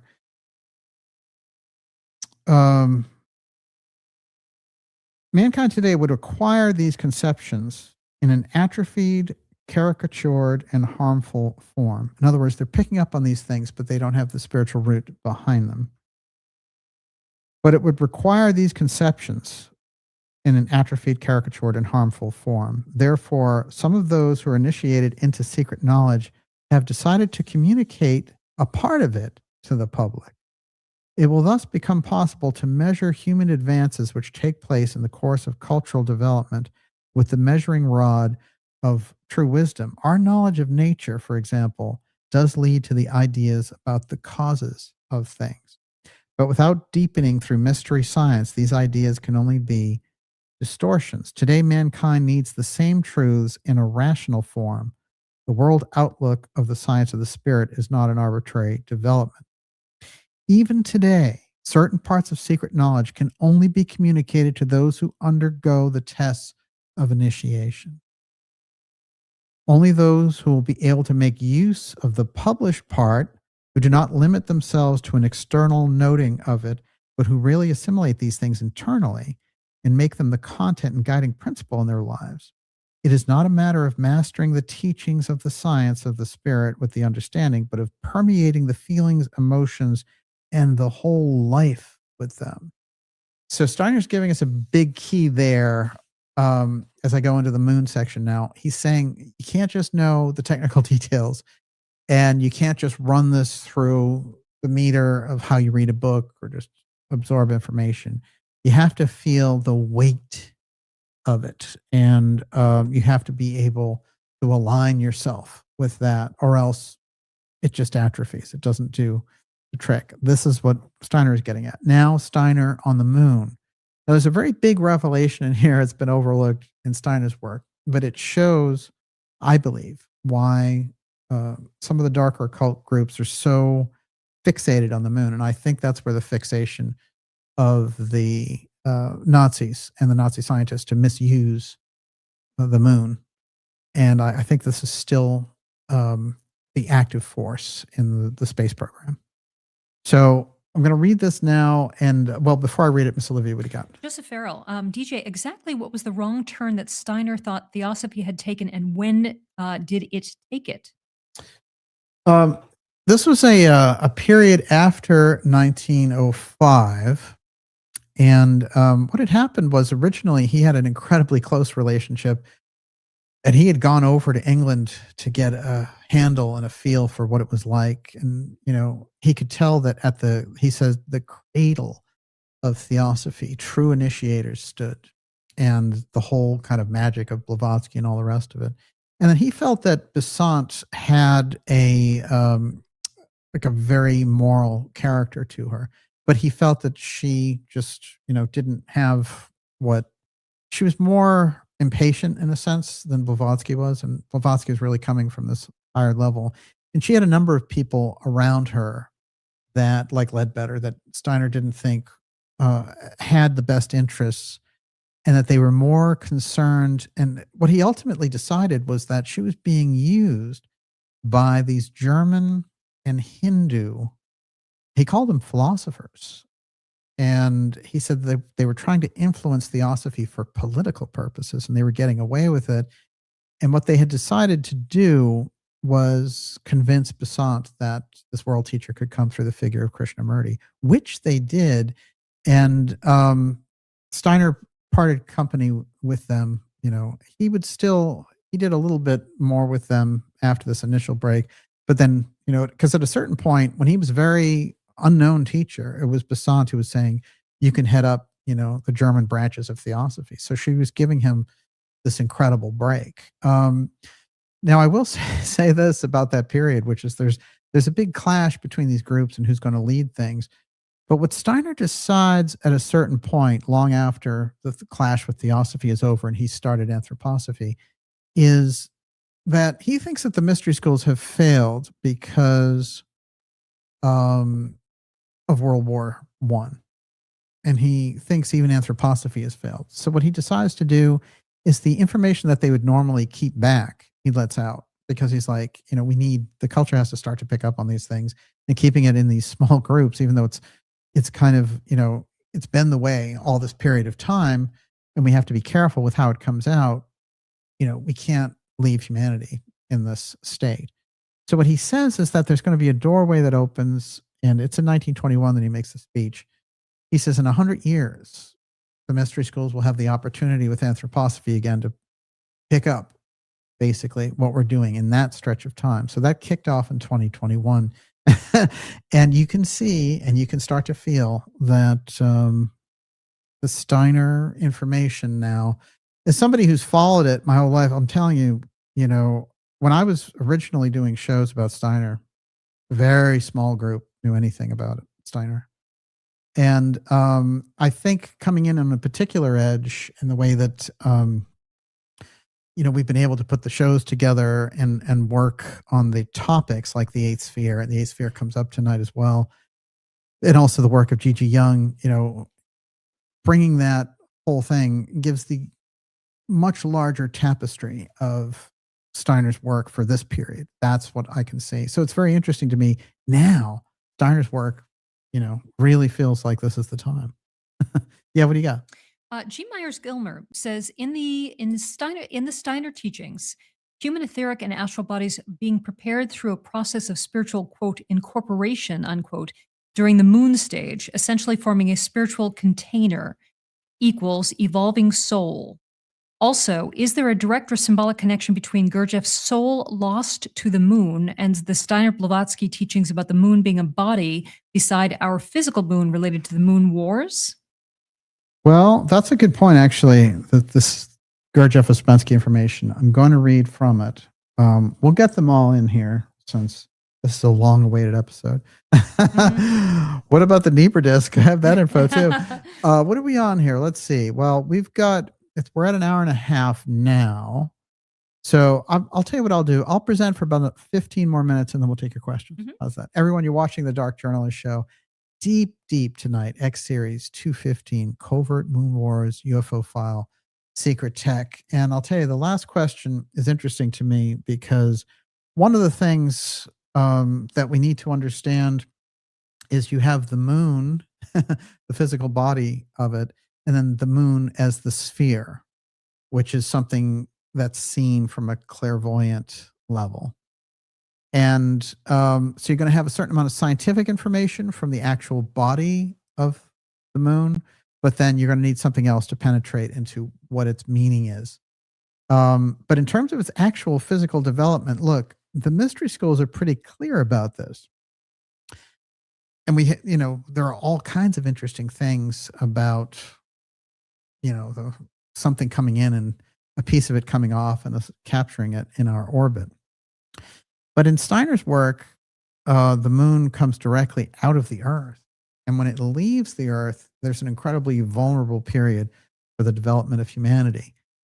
And that's the period where the harmonic force attaches itself to the evolution of humanity.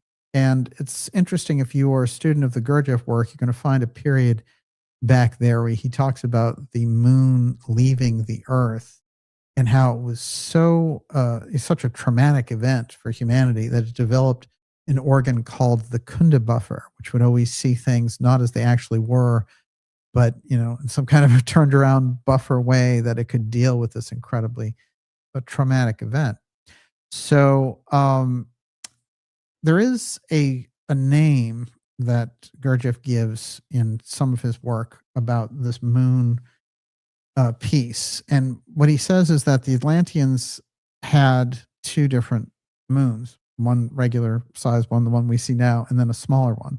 And that the culture at large has forgotten about the smaller one, which was a fragment of the other one, and that it's basically invisible to us now. So, and the naming of it is interesting because I traced back the meaning of the name.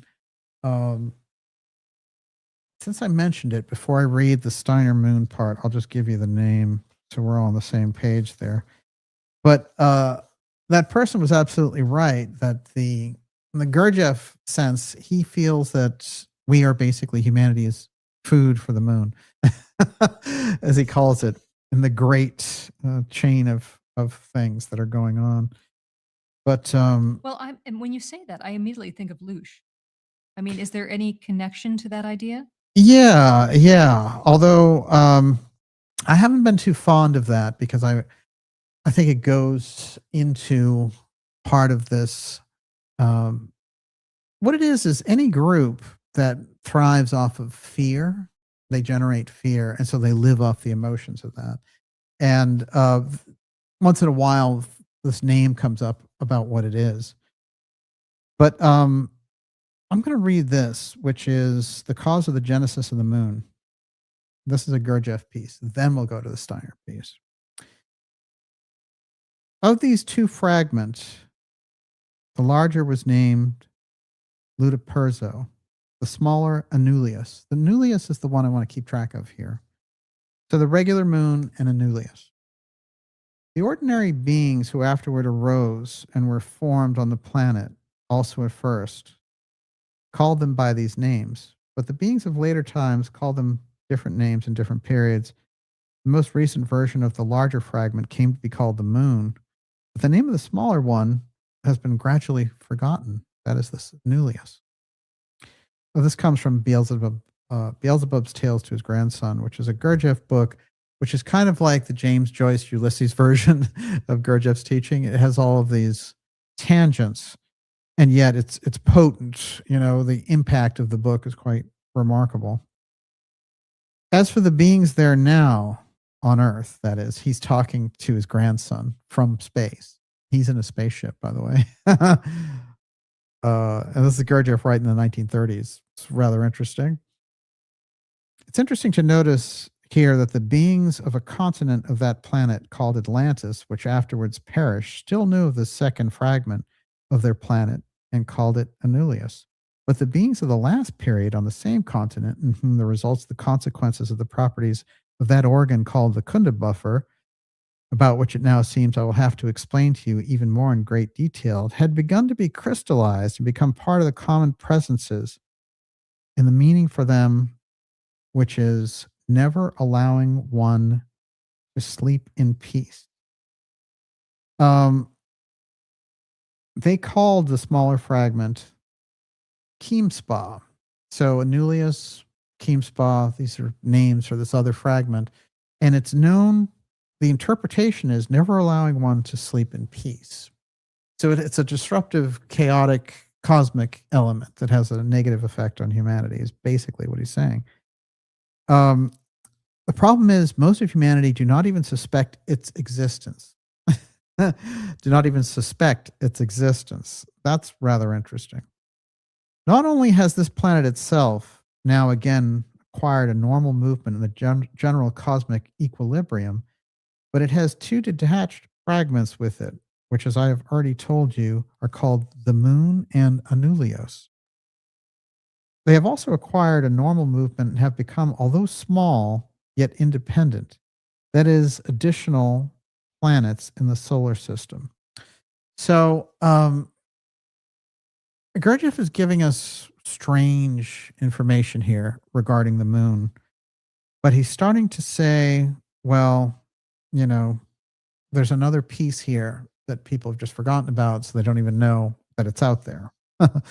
And what's remarkable about that to me is that when you read Ouspensky's work on Gurdjieff, it's so regimented, and he spent so much time with him getting the teaching down to a system that he pulls kind of the gold out of what Gurdjieff is saying.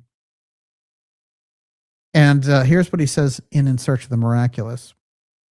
What interested me in a talk was that G. Gurdjieff spoke of the planets and the moon as living beings having definite ages, definite period of life, and possibilities of development and transition to other planes of being. From what he said, it appeared that the moon was not a dead planet, as is usually accepted, but on the contrary, a planet in birth.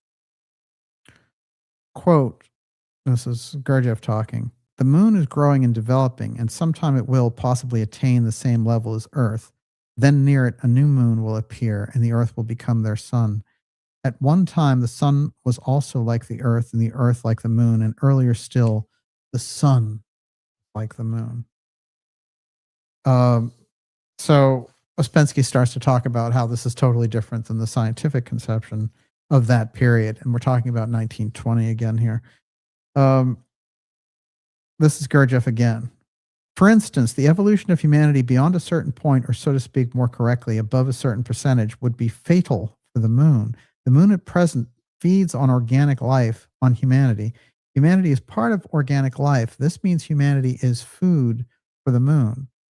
If all men were to become too intelligent, they would not want to be eaten by the moon.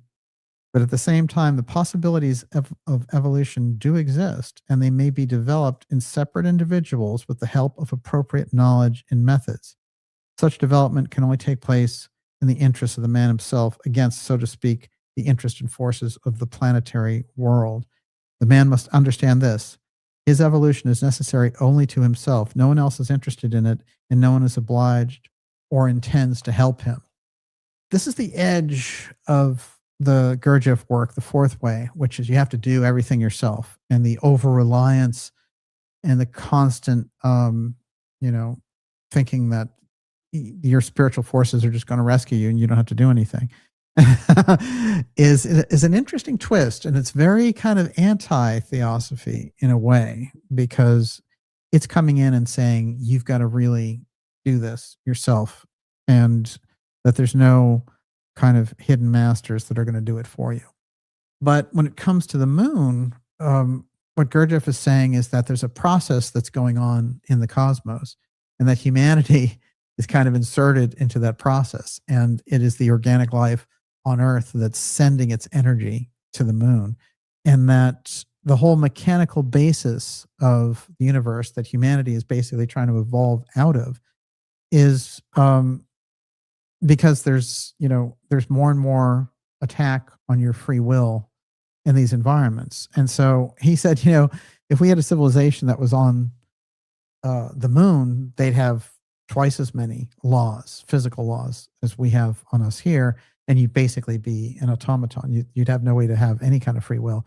And here on Earth, again, you only have so much free will based on what's going on physically in the environment. So these teachings are coming in from this mystery level. And I think what's happening is there are different schools getting together and saying, we put a certain amount of that out on the theosophical side, and people started to think that they were talking all the time to Saint Germain and they weren't getting anywhere. Then we put in, these other different types of efforts, and it looks like they're going awry. Let's introduce the Gurdjieff work and get everything down to earth, which is humanity's asleep. It needs to wake up in order to spiritually evolve. And all of that has to do with, basically us standing up and doing it. And you have to basically find the knowledge to do it. And that's the story of Gurdjieff, which is he found the Sarmung Brotherhood. They were the mystery school that showed him how to do it. And then he came out and taught everyone else how to do it. But I think it's interesting because you can separate Gurdjieff's work, say, from the Beelzebub period in the late 30s and early 40s, from the 1915 Ouspensky, 1921, somewhere in there. And what's going on there is it's the highly potent work coming from Gurdjieff's edge, because he has Ouspensky there with him. And I think that Ouspensky was already on this level, and that Gurdjieff needed him as kind of to translate his system. And it's a funny story because Ouspensky kept the book called Fragments of an Unknown Teaching that was released as In Search of the Miraculous, which is an incredible book. There's really no book like it. It's like one of those knowledge of higher worlds type books. And he didn't publish it until his death. So that whole time, his whole story about Gurdjieff and everything else, he published nothing. He had written his own books, Tertium Organum and New Model of the Universe, and these other books that are really fascinating, but he didn't publish the Gurdjieff work until he died. And then Gurdjieff was still alive. He got a copy of the book and he said, "This is incredible." And, they had really bad relations at the end and had really called each other names and everything else. But Gurdjieff at the end is like, I was hating on Ouspensky before, but I love him now. This is incredible. He wrote exactly what we did back there. And I think that Gurdjieff himself saw that the best of his teaching was captured inside of In Search of the Miraculous. And it's interesting to note the original title of the book, Fragments of an Unknown Teaching. It's not very clear. There's influences of Sufism. There's influences of mystic Christianity. There's influences of even Buddhism, but it's not, there's no real antecedent for the Gurdjieff work. It's very hard to figure out where it comes from. That's what's so fascinating. What I'm going to do is I'm going to roll in the Moon Steiner part into the next section and open up the questions because we're running late. Miss Olivia, that means it's up to you. Anonymous just said, Ouspensky wrote, quote, "The devil is only interested in you when you try to get away." That is really powerful. I should tell you what's interesting about that. This book, which I've had let's see, I think I bought this book in 1998, something like that. But it's called Talks with the Devil, and it is Ouspensky, and it's all about, it's two short stories. One of the stories was taken and made into Groundhog Day, which is the Bill Murray movie about recurrence, showing up and it's the same day over and over again. That book ended up being called The Strange Life of Ivan Ossikin, and it is fascinating. But this one is called The Inventor, and it is very interesting if you can get your hands on it, especially the one that has the intro by J.G. Bennett. That'll tell you a great deal about their relationship, Gurdjieff and Ouspensky's. Yes, Ms. Okay, Olivia. Deep State Your Fire. DJ, isn't there something in Theosophy about proto-humans / previous life waves of humans coming in basket forms, sort of etheric basket bodies from the moon? Yeah, I have some of that in the Steiner section here. What I would say is this, that it seems like there are developmental curves and there's a dropping down into matter, and that some of the life wave from the spiritual realm dropped down into matter prematurely. That's where a lot of the early stories of the Watchers trying to guide humanity out of that come from. And there are stories back there of the Watchers falling in love with the beautiful Earthling, and the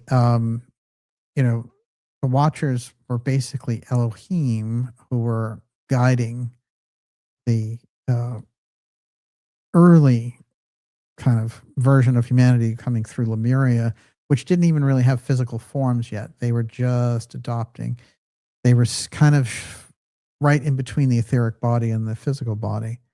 So when you get into this, sometimes Casey will refer to them as thought forms or thought projections. And it seems like they materialized further and further over time. So you do get these earlier versions of things. But I also think it's quite fascinating because you have the whole thing about giants in the Bible. And if you go further back, there are those legends about giants. And when you see this kind of strange mixing of what are called these Elohim beings, then, that's where people, I think, get so off on the track of alien hybrid type stuff. And you don't really have to go there because you're just looking at different levels of beings, as it were. And I know I said earlier that we would treat the UFO part from the alien side.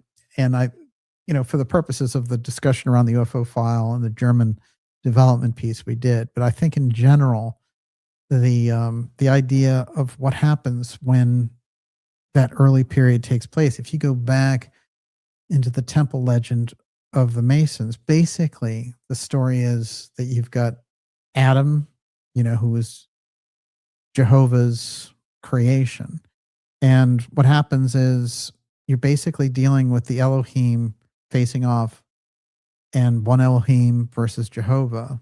And that's where you get the Cain and Abel story. And so the entire Masonic legend of the builders of fire and Tubal-Cain and this whole bit, and Solomon and the temple legend come directly out of that clash. So what they basically say is, Cain was this incredible master builder. And, he slew Abel because Abel was basically the favored one. So there's a weird early jealousy story going on there in the clash.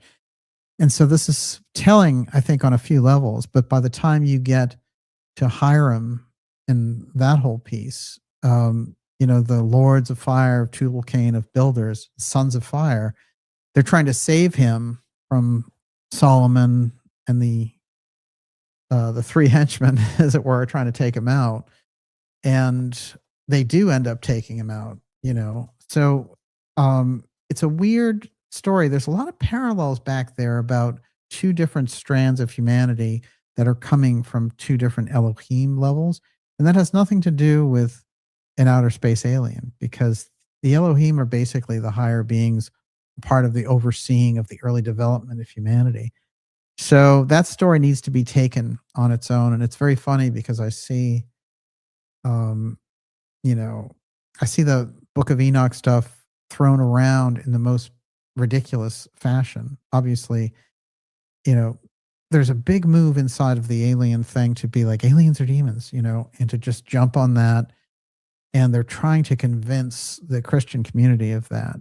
And I think you have to go very, very deep before you can get into a conversation like that, because demons, in classic esoteric lore or in religious lore, don't require any technology of any kind, but they can come through anything, right?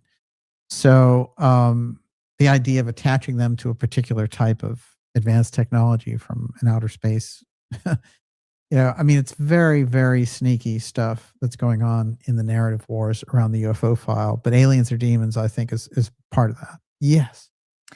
Secret Agent P8X. According to several ancient accounts, there was a time before the moon. Could the moon's arrival have triggered the Great Flood? Yeah, that's fascinating too. I'm going to go with Steiner's version of this, which is the moon was inside the Earth at a certain point. So it came from the Earth and was inside the Earth, and actually, was viewable inside the Earth. So we're a totally different type of culture.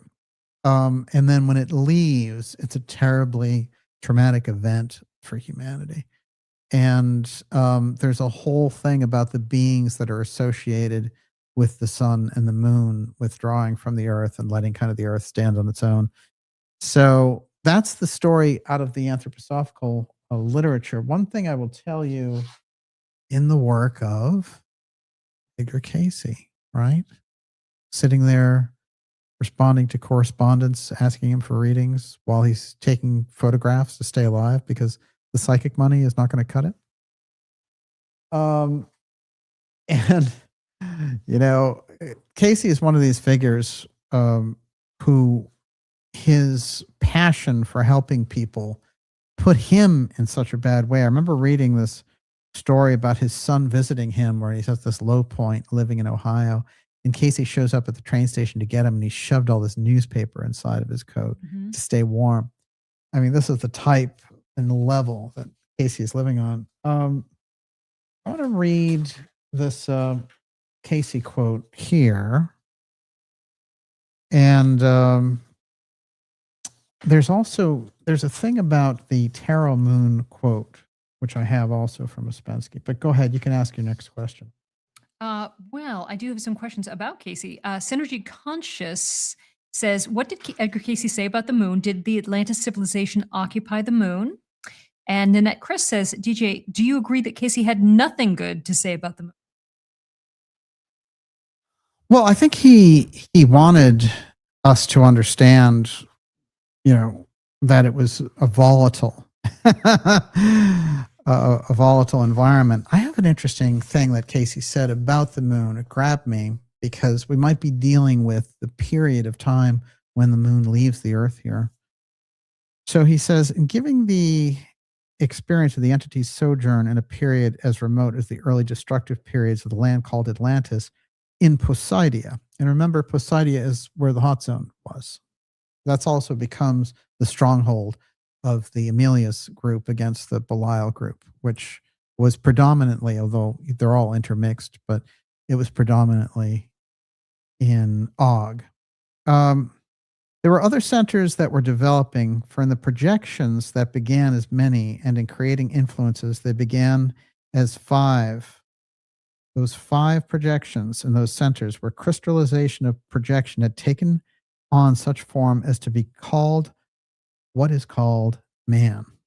Hardly could it be said that they were in the exact form in the present, for there were more of the influences of what might be used when necessary, such as arms or limbs or feet or eyes or whatnot. So you're talking about, people with multiple limbs, like the Hindu goddess and all the rest. So in following the interpretation of the Poseidian period in Atlantis, let it be understood that this is only one of the groups and the highest of the greatest advancement of the earthly sojourns of the individuals' entities and the souls in that period, or the highest that had been, save that which had been a part of the Lemurian age. Hence we find the separating into groups, as we call them, for this or that phase of activity against that manner of development. The sons of Belial, this is the Belial group that we pointed out so much in our documentary work. It has to be understood, I think, to get a handle on it. The sons of Belial were of one group, or those that sought more the gratifying, the satisfying, the use of material things for self without thought or consideration as to the sources or such, nor the hardships of the experience of others. In other words, as we would term it today, they were without a standard of morality. It is the Belial cult that resurfaces looking in the hot zone for a connection to Belial. And even the Epstein-Maxwell work that we put out, in 2020 for our 100th episode was all about this. But one of the things that Casey is saying in this reading about Poseidia is that the moon hadn't faded yet. So apparently the moon was in a much more powerful position on Earth, and we had a much more stronger interaction with it, because if you can imagine already what the moon does, when there's a full moon, you've got hospital beds that are full. You've got, the very height of crime that takes place in a city. And you have, when people are doing surgery, they just try not to do it on a full moon because of excessive bleeding. You have all of these different things that go on. And, the incredible interactions of the tides and all the other causes of the moon with the human body. You can imagine then, try to take it another level and think if the moon was even closer, if it was inside the Earth, the type of impact that it would have, and then what its leaving would do to the people there on the Earth at the time. So these are kind of extraordinary circumstances that are being outlined. Yes. David Donaway, if Atlanteans at their peak were more than our equals in some ways, and they use the moon as part of an energy system or even weapon system, and does the moon impact reincarnation? They all do. They all do. So anything, all the planets and all the heavenly bodies do. I wanted to hop back to a question there. I just remembered that I hadn't answered, which is somebody said, did the Atlanteans use their ships to get to the moon? Casey had identified on a number of different occasions that the Atlanteans could go anywhere in the universe. In the whole universe? Not just the solar system or galaxy? We're talking about an Atlantean space program then.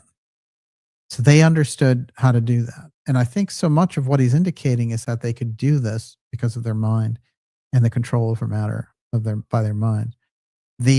On the most basic level, he talks about the two-eye stone, the ability of flight, the energy systems, and all the different technologies they had, including what he calls pleasure vehicles that go along the water, in the air, under the water, or through things. So that's kind of a mastery of the realm. But then going out further into the space galaxy and into the system, he does not hold back. Okay. Yeah. Well, we have never really talked about this. This is heavy. So the souls who were Atlanteans. Okay, let's really take this in. if they were that powerful, that advanced, then after Atlantis fell, they are incredibly limited by contrast. Oh, yeah. So could you go into the trauma that those souls would experience from I think, yeah. the heights of civilization Absolutely. to, pretty primitive existence? It's shocking. It's absolutely shocking when you think about it, because you look at the whole pyramid building culture, and then you look, by the time you get to the Ptolemy period or whatever, and it looks like a bunch of rocks thrown together. So you've lost the key, the master key to the entire development. There's no question. Well, I mean, no wonder all the Atlanteans who are back want to get back to their heyday. Well, a lot of them caused destruction, and I don't think, Casey wasn't shy about pointing this out. So if he would have somebody, he would say, yeah, you were somebody who was involved during the destruction of Atlantis. And what you have to make sure this time around, you don't get your hands involved in quite the same way with the same technologies and do the culture in again. So he's setting people up for that atomic age, the nuclear piece and all the rest of it. And finally, the 21st century advancement. I think all of the mystery schools are.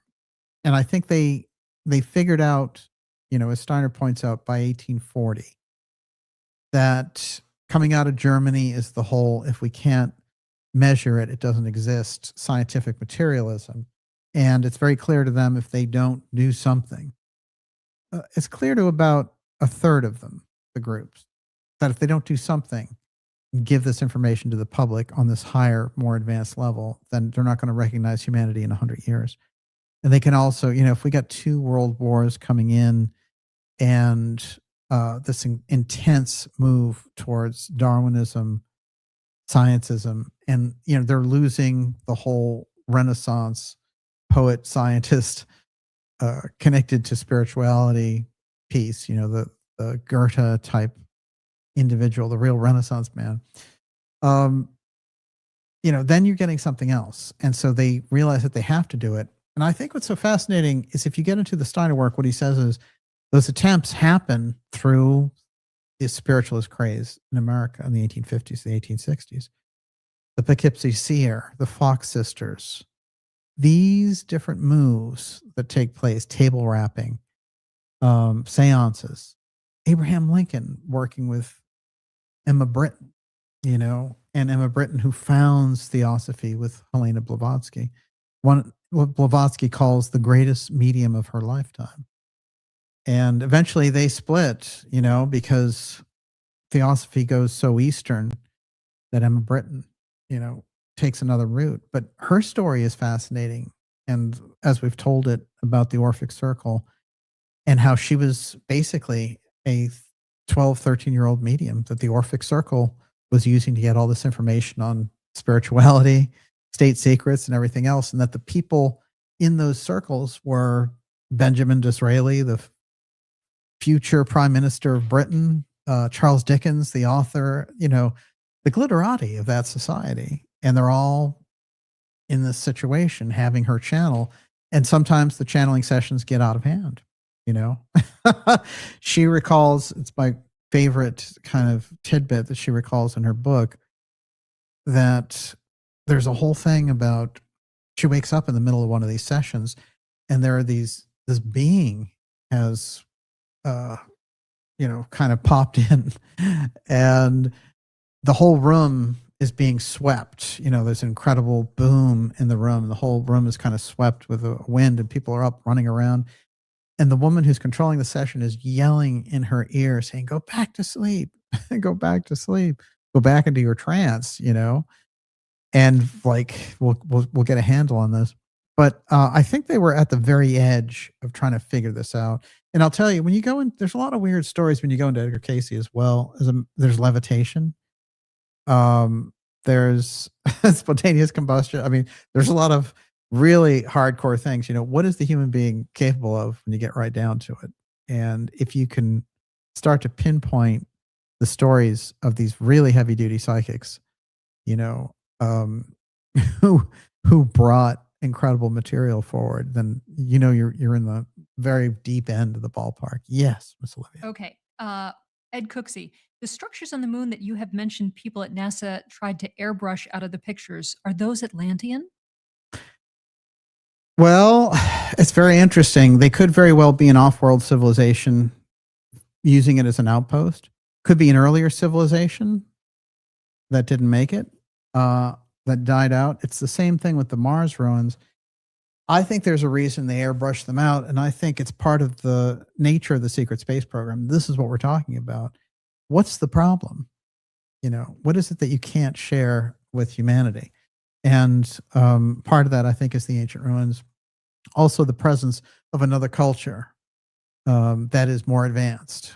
Now, that culture could be, its origin could be a human culture. I'm not against that idea. I just wanted to, tonight, I think for the intersections of what we're talking about, to think of it as an off-world alien culture is healthy, actually. I think it gets us closer to the truth when we're talking about these things. Yeah. Well, okay. So if the Atlanteans knew, if there were many different diasporas of the Atlanteans, because there were 3 different breakups of the land, Yes. why, and they were, they could travel throughout the universe, why wouldn't they set up shop on them? It makes perfect sense if you believe it. Yeah. I think that they could have had that type of space travel. But you see, what's interesting to me is when Casey talks about that aspect of the Atlanteans, he talks about them receiving visits from visitors from other planets. He doesn't talk very often about them going to other planets. It comes up a few times, but it's not like the central core. It seems to be when the Atlantean island is going down, they're more materialized. They're more like us. And I think in an earlier period, they were not so closely knit in matter. That's the way he puts it. They are more etheric, and they do have vehicles and things, but they can kind of project themselves mentally almost anywhere they want to go. So they're extraordinary in that sense, but they become more and more crystallized, and the atmosphere changes, and you get the hardened version of us. And if you look at the Steiner work, he really says that this version of humanity kicks in the 15th century. So this version of us that we have going on here. So even the Greeks and the Egyptians, they're more, when Casey talks about it, he says, even the average person in Egypt in that period were aware of things that were going on above them, miles above them. So we're in a totally different kind of consciousness, you might say. My guess would be by the time Atlantis really goes down, 10,500 BC, that the power stations, the 2i power stations that ran the world,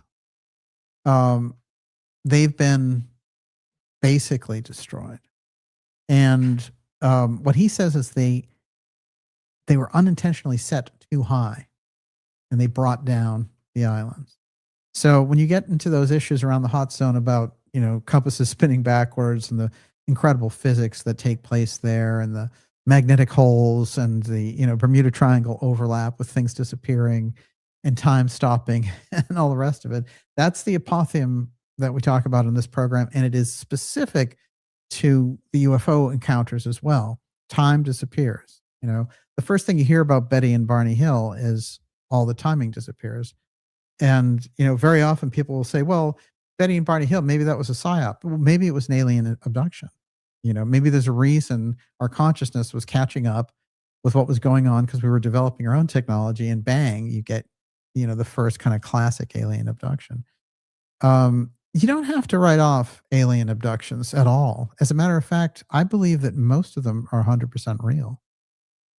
And what I would say is that the understanding about what they are goes up and down, and there's a cultural influence to some of that sensationalizes it and beyond. But I think that actually when you get to nuts and bolts, and when you have these, counterintelligence people talking about the UFO file, I think if that part was shut off and you were dealing with, open-minded science people and people who were like experiences around the UFO file and encounters, that's a much better trajectory. And that's the John Mack trajectory, so he died under suspicious circumstances in 2005. And ever since, that 20 years, nobody's been there to take his place. And what you've got instead is the CIA. And you have people in podcast land celebrating the CIA doing this, saying like, yeah, that CIA, man, they're giving us the real alien truth now. That's the danger. And we've pointed out that danger over and over again on this program. Everyone, you are watching the Dark Journalist Show. This is X Series 215. It's the Covert Moon Wars. Can it get any more obvious? The UFO files, secret tech revealed tonight. And also, I should add, the esoteric version of the moon, because that's a heavy, heavy part of this. Tonight, we're taking your questions now. I'm going to read Steiner Moon Mystery piece. Then we're going to take more questions. Okay. How does that grab you? Sounds good. I have the classic von Braun Elon quote as well. Everyone's waiting for that one. All right. So Steiner gave us that the Atlanteans had incredible control over the life force, as he called it. Now, a little bit about the moon. Through the absorption of the astral body on the moon, man has become capable of a life of sensation, a certain inwardness within his astral body. He can form images of what takes place in his environment. Those images, in a certain respect, are to be compared with dream images in present-day human consciousness. But they are more vivid and colorful, and more important, they relate to events in the outside world, while present-day dream images are mostly echoes of daily life or otherwise unclear mirroring of inner or outer events. The images of the moon consciousness correspond completely to whatever they were related to externally. Assume, for example, that a moon man, as he had just been characterized, consisting of a physical body, an ether body, and an astral body, had approached another moon being. It is true that he could not have perceived the latter as a spatial object, for this had become possible only in earth consciousness of man, but within his astral body, he could have arisen an image with its color and shape that would have been quite exactly expressed whether the other being was well or ill disposed toward him. Now, what he's getting at here is the development of the moon on our astral body gave us this ability to differentiate things on Earth. And so to have some kind of an interface between our sleeping mystic life and our regular everyday physical life. Whereas in ordinary kind of Atlantean terms, what they would do is they would live among the gods. They would be walking along and they would be in this kind of mist with the gods. And so the separation between night and day is something where the moon features come in. So we deal with that side of our consciousness, ourself, with the moon now because it's a separated off thing our astral body has developed through it. And then in our physical everyday life, you know, we're able to walk and talk and do the things on the earth plane. And so this is the separation. This is what the value is, I think, on the moon. One of the fascinating things that Steiner brings up is that one of the deepest secrets in the mystery school concerns the moon. And I will get to that quote as well tonight, but the thrust of it is like this, that there's a group of highly advanced spiritual beings who use the moon as a fortress. And that basically all of these different forces have tried to, in some way, interact with these beings. And that those beings are in possession of basically the secrets of creation, of humanity, and that they are just completely disconnected, but they are in that moon sphere as, you know, etheric, spiritual beings. So this is part of what draws us into the moon. Again, we've looked at it from a few different levels. We've looked at it from a scientific level. We've looked at it from a technological level. You know, we've even tried to set off nuclear explosions on the moon. There was a plan to do that. Remember that? What a genius plan that was. And nuclear reactors on the moon, running the risk of a nuclear meltdown on the moon. Come on, you know, these are terrible ideas. But what you can see is there's another thread, another level. And so you have a mystic level, which starts to tell you, yeah, this is what the moon represents for humanity's, the interaction of humanity, and the Gurdjieff group saying, well, humanity basically becomes food for the moon because the moon controls so much here. But then there's another aspect beyond that Steiner is jumping forward to us and saying, you know what? The moon actually harbors the most advanced spiritual beings. They're in basically kind of a spiritual fortress there. And that's another reason for the intense magnetization of the moon. As unconsciously we understand there's some interaction there. There's some beaming of that intense spiritual knowledge. Yes, Miss Olivia. Okay, I'm going to bind these three together. Wait, William, before you go any further, it's Dark Journalist X Series 215, Covert Moon Wars, UFO Files, Secret Tech Revealed. I want to remind you also, if you're new here, to go to darkjournalist.com and sign up for our newsletter. It's a free newsletter, but it keeps us in touch around the incredibly over-the-top censorship we've been experiencing, even like what happened on Friday. But you'll always be up to date and aware. Stand up and be counted. Go to darkjournalist.com and sign up for the newsletter. Yes. Okay. William Macedo, the moon is someone's resonance machine, ? Tessa 1111. Why did the moon ring like a bell? And then pilled NK6BD rang like a bell for 3 hours. Can you address that? Well, I think in terms of resonance now, there's a lot of things there, because astrologically there are people who are under the moon sign, and that is moon children, right? Cancer. And this goes back to what Casey was saying about planetary sojourn. So if you have a lifetime on Earth, what happens to you afterwards is you go into the next school room in this system. And that school room might be Mercury or Venus or some other planet, preferably not Saturn. And what happens is you will learn the lessons there and bring them back with you. So you do these planetary sojourns, and you're not in a physical body, but you're in the body of the environment of the planet. And the only one that he indicated was anything like it is with ours was Venus, in fact. So that, the body that's developing on Venus is very much like the physical body we have here. So we have to get our heads around it a little bit, because we think of things in such physical terms, but you are complex in this sense. So when you have incarnations, the physical incarnations happen here on Earth, but other things happen in other realms.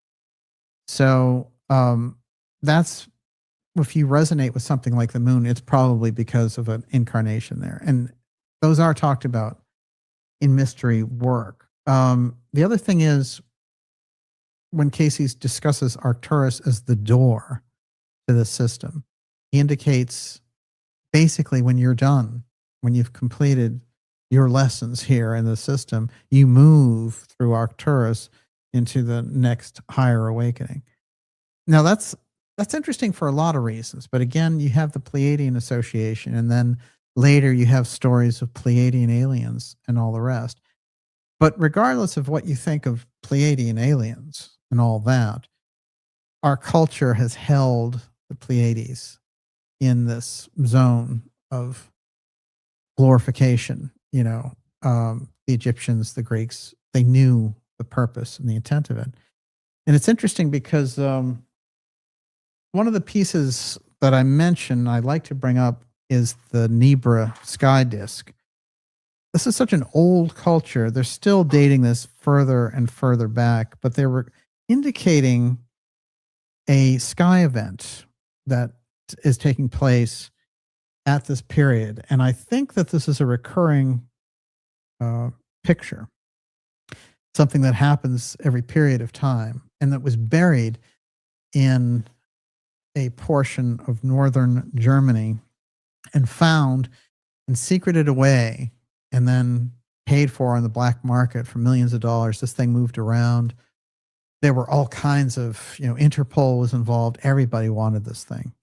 And I have a feeling that this thing is very much involved with what we're talking about. Somebody did this interpretation, which seems to identify Aldebaran, Ares, Sirius, and these other pieces in it. They did a very good job of indicating what's going on here and what the placements were.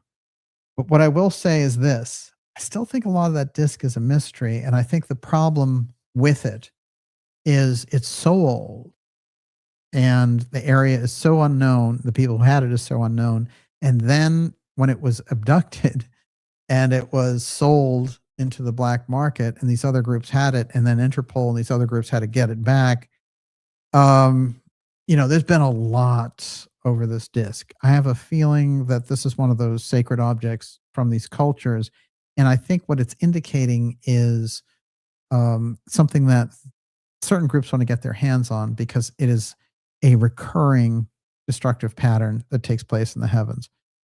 Now, the official write-up on it is it's a bronze disc, and it's 12 inches in diameter, and it's only 5 pounds.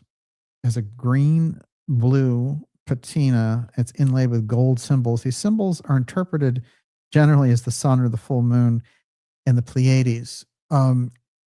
I think there's aspects here when we're talking about what Gurdjieff is saying also about this other moon that we can't see anymore. I think that's part of the reason for the absconding with this disc and the strange story behind it.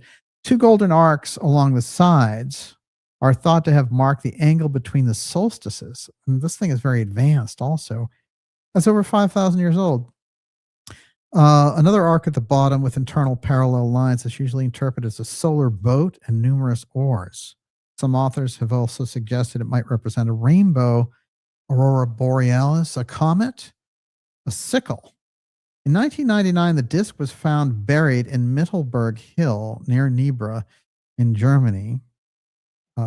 And now the Nebra disc features the oldest concrete depiction of astronomical phenomena from anywhere in the world. In June 2013, it was included in UNESCO Memory of the World International Register and termed one of the most important archaeological finds of the 20th century, 1999, just barely 20th century. The disc, together with 2 bronze swords, 2 sets of remains of axes, a chisel, fragments of spiral armbands were discovered in 1999 by Henry Westphal while he was treasure hunting with Mario Renner, and a metal detector. The detectors were operating without a license and knew their activity constituted looting and was illegal. There's this whole thing about what takes place, and then the Nebra disc gets sold for $18 million into the black market. All these things happen, investigations, they get it back. But I think we get the gist there. What we're looking at, origins of the metals. According to an initial analysis of trace elements by X-ray fluorescence, the copper originated in Austria, while the gold was thought to be from the Carpathian Mountain. This is very interesting because Carpathia is where the Rata priest came from in the Casey readings, who unites the Atlanteans with the Egyptians. So watch out. Is it a Rata disc? Maybe it's a Rata disc. Yes, Miss Olivia. Purple frequency 08. Could the ruins that we see on the moon and Mars be from the story of the Tower of Babel? And if so, dealing with that story, why would our destroyers allow us to rebuild again? I think sometimes it's worthwhile, even as just an exercise, to go and take a story that we think is basically flat, like down here on Earth, and reflects it up to the stars. And when you get to something like the Tower of Babel, it's so interesting because they're building a tower into the sky. And so the mythology behind the story, the metaphor is basically, you're going into the stars, which is basically you're taking your ships up there. And what's also interesting is it's a portion of the Bible where the gods reason among themselves. And the Bible is so focused around the one God idea, that this is kind of sensational in a strange way that they take this approach and say, well, the gods reason among themselves. Look, if they keep on like that, they're going to be like us soon. We have to really confound their language and, go down there and mess them up. So that's what they do. And it's interesting because in the Steiner work, he says at a certain point, humanity had one single language. So this is an intentional, throwing of the entire situation. I've found very reliable interpretations of events like the Tower of Babel everywhere from the Steiner work to, the older Sumerian legends about it. If you really, you start to get the impression that it's a group that is human here, and they're getting so far beyond themselves that their knowledge exceeds their wisdom, and it's a very kind of Atlantean style story, which seems to be a recurring pattern. By the way, I think one of the reasons it's so very important right now is we seem to be in that exact situation, and everyone's talking about cloning and designer babies, and growing a human ear on a mouse and all this stuff. I mean, it's kind of, we're in for big problems because this Atlantean stuff is back, but there hasn't been a whole lot of, wisdom building going on in the meantime. Yes, Miss Olivia. Aquamarine Bamboo DJ, how do you relate these, quote, moon wars with the official statement from NASA that said, quote, in 2024, we are going back to the moon to stay? Do you remember this? Yeah, it's an excellent point. And the Artemis program, I think I mentioned at the outset, I did a whole show about Trump's big executive order at the end of December. Actually, I did it on the Alex Jones show. That's where it was. And I've mentioned it, but this executive order is quite interesting. I'll tell you what it does. It commands us to leave the International Space Station by 2030. That means we're going to be on our own. We don't like that setup anymore. That means we're not going with other nations to anywhere in space. That's the first rule. The next rule, we have to have an operating moon base by 2028. And they put Jared Isaacman at NASA, the billionaire, to do that. This guy who, is a pretty young guy, and his only background seems to be being a billionaire. And he's one of those civilians who paid SpaceX to go into space and all that. So I don't know. I mean, I haven't seen really what his program is yet, so we'll keep it with an open mind. But he was Elon's favorite. He was originally rejected by the Trump administration. It's very important to note that. And Trump said, this guy's a Democrat. I don't want him running NASA. And that's when Elon flipped out on him last summer, if you recall. And it was pretty ugly. And we got to see ugly Elon there. And he made all these claims against Trump, and he flipped out on him. Later, they reconciled a little bit, but still not what it used to be. And it was all over this guy because SpaceX wanted all of NASA's info. And I believe they wanted all of NASA's UFO file databases because, SpaceX is crazy about databases. And everything about that whole Musk endeavor has a big database. They need to snatch up the database, and they hate all the competition. So any reasoning like that, it becomes interesting to look at it from that point of view and say, what was in that order that Trump was doing that was laying this out?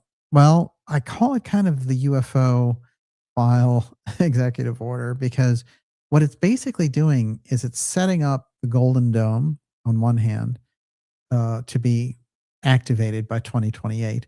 By the way, it's supposed to be active 2 months before the election of 2028.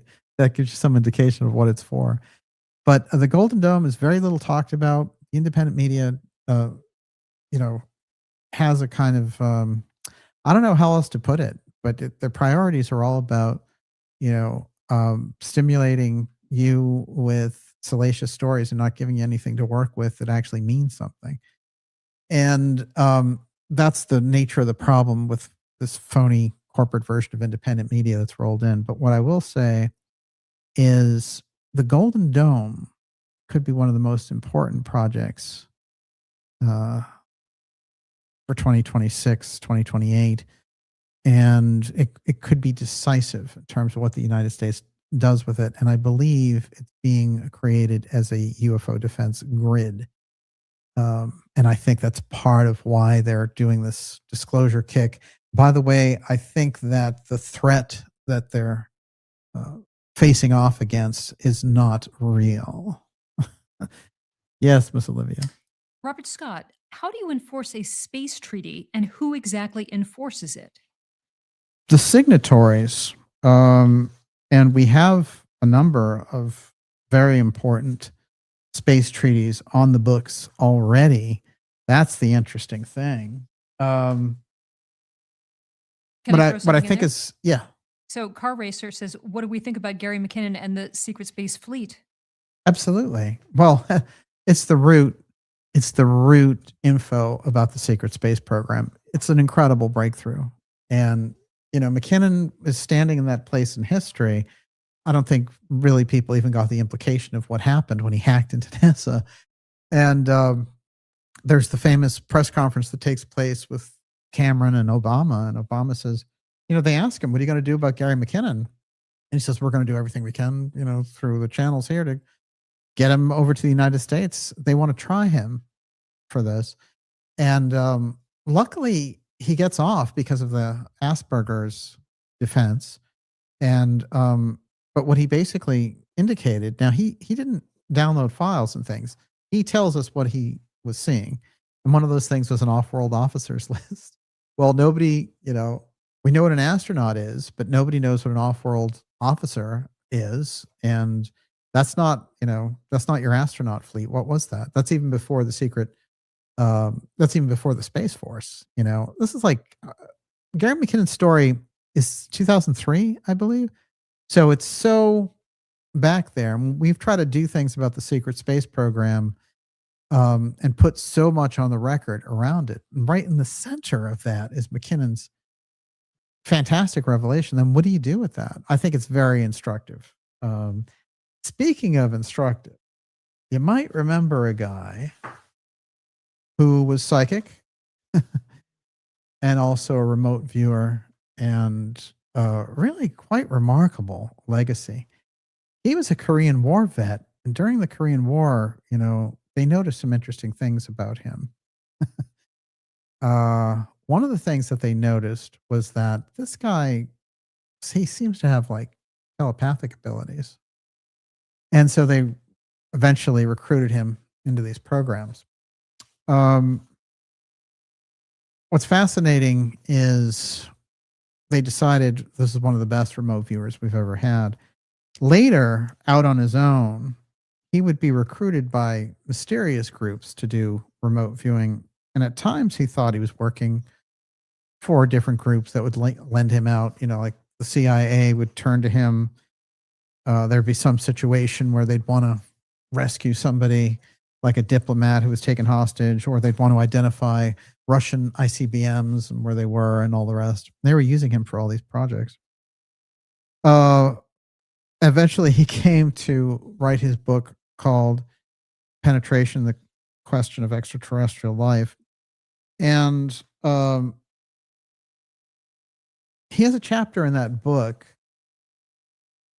Many of you are familiar with Ingo, but since we're talking about the moon here, take a listen. There's someone named Axelrod who's a character here that some shadowy intel character keeps hiring him, putting him in unusual situations. One of those situations was he got set up to meet his person at Times Square, and he's looking around, nobody's there. He's like, what's going on here? Then there's like a homeless person, and suddenly the homeless person comes up to him and is like, come along. I have the car and ready. And he gives him the keyword or whatever. And he gets into the car, and there's a pair of blonde twins in the car. And they drive him to a remote location. They put a bag over his head, and then they let him out, and they're like, here's the environment. Here's the project. Do it. And then he realizes after a while, oh, this is me remote viewing the moon. I got it. So later, he gives his story about what that was all about. Here's a little bit of a glint of it. Axel gave me moon coordinates and each set represented a specific location on the moon's surface. At some of the locations, there seemed to be nothing to see except moonscapes. But at other locations, well, there were confusions. I perceived a lot, and I could not understand it all. I made a lot of sketches identifying them on this or that, looking like something else. Axelrod quickly took possession of each sketch I made, and I was never to see them again. It's a bad sign. I found towers, machinery, lights of different colors, strange-looking buildings when I was in the session. I found bridges whose function I couldn't figure out. One of them just arched out, never landed anywhere. There were a lot of domes of various sizes, round things like small saucers with windows. These were stored next to crater sides, sometimes in caves, sometimes in what looked like airfield hangars. I had problems estimating sizes, but some of the things were very large. I found long tube-like things, machinery, tractor-like things going up and down hills, straight roads extending some miles, obelisks, which had no apparent function. There were large platforms on domes, large cross-like structures, holes being dug into crater walls, floors, obviously having to do with some kind of a mining operation. There were nets over the craters, houses in which somebody obviously lived, except I couldn't see who, save in one case. In that case, I saw some kind of people busy at work on something I could not figure out. The place was dark, the air was filled with a fine dust, and there was some kind of illumination, like a dark lime green fog or mist. Okay, are you ready for it? The thing about them was that either they were human or looked exactly like us. They were all males, as I could well see, since they were all naked. I had absolutely no idea why. They seemed to be digging into the hillside or the cliff. As I described, they must have had some way of creating a good environment, warm and with air, but why would they be naked? No answer was forthcoming for this self-question, but being there in my psychic state as I felt I was, some of the guys started talking excitedly and gesticulating. Two of them pointed in my direction. Now remember, he's astral projecting to go see them, remote viewing, watching what they're doing. And so somebody is like, hey, look. Immediately I felt like running away and hiding, which I guess I psychically did since I lost sight of them. I think they spotted me, I said, Axel. They were pointing at me, I think. How could they do that unless they have some kind of psychic perception too?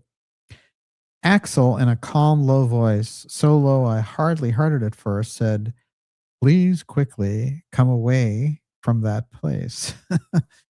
And so his stories go on. But it's quite interesting because I think what we're getting there with Ingo is his psychic ability. You know, penetration is a good term because it's very, it's kind of like Casey's abilities. And he has the ability to place himself in different situations. And I think in this case, he's seeing some type of operation of the secret space program on the moon. That's another one of those, just snapshot it, because I think we're getting some idea of what's actually going on there. Everyone, you're watching the Dark Journalist Show. It's X Series 215, Covert Moon Wars. Wow. UFO files, secret tech revealed. Maybe we can see why they try to cut this off on Friday. Just remarkable. It's great. Fantastic questions from the Ideas Room. We'll do a couple more questions. I'll read one more Steiner quote. I'll weed it. And then you, Miss Olivia, will give me the final tally. Okay. Yeah. I'm having a realization with a lot of other people in the Ideas Room that the moon is the single most important mystery for us to uncover right now. Yes. Actually, Yeah. It's the link to our past, to our identity, who we are as humans, who's in control. I agree. I think the moon is incredibly underrated on that front. And I think we're in good company when we say it. Yeah. Okay.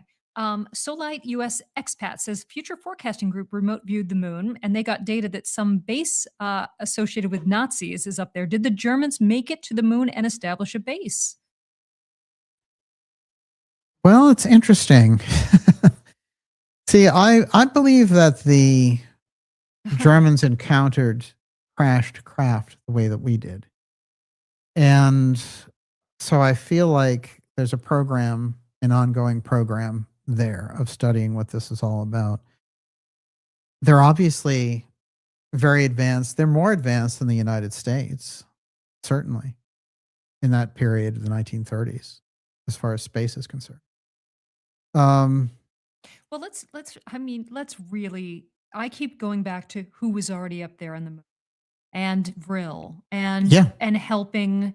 Maybe they didn't come from that far away to help. There was a collaboration. And then a lot of people are talking about Antarctica and where that fits in to all of this. Well, remember von Braun spending the time there and our work on Lloyd Berkner and his time there and how he is the driving force in the Kennedy administration for the moon landing. Here's the Steiner quote I wanted to read about the moon, and then we'll take your final questions. Mhm. How's that? Everyone, fantastic questions tonight. Keep it coming. We'll do a couple more, and then we'll call it an evening, shall we? Okay.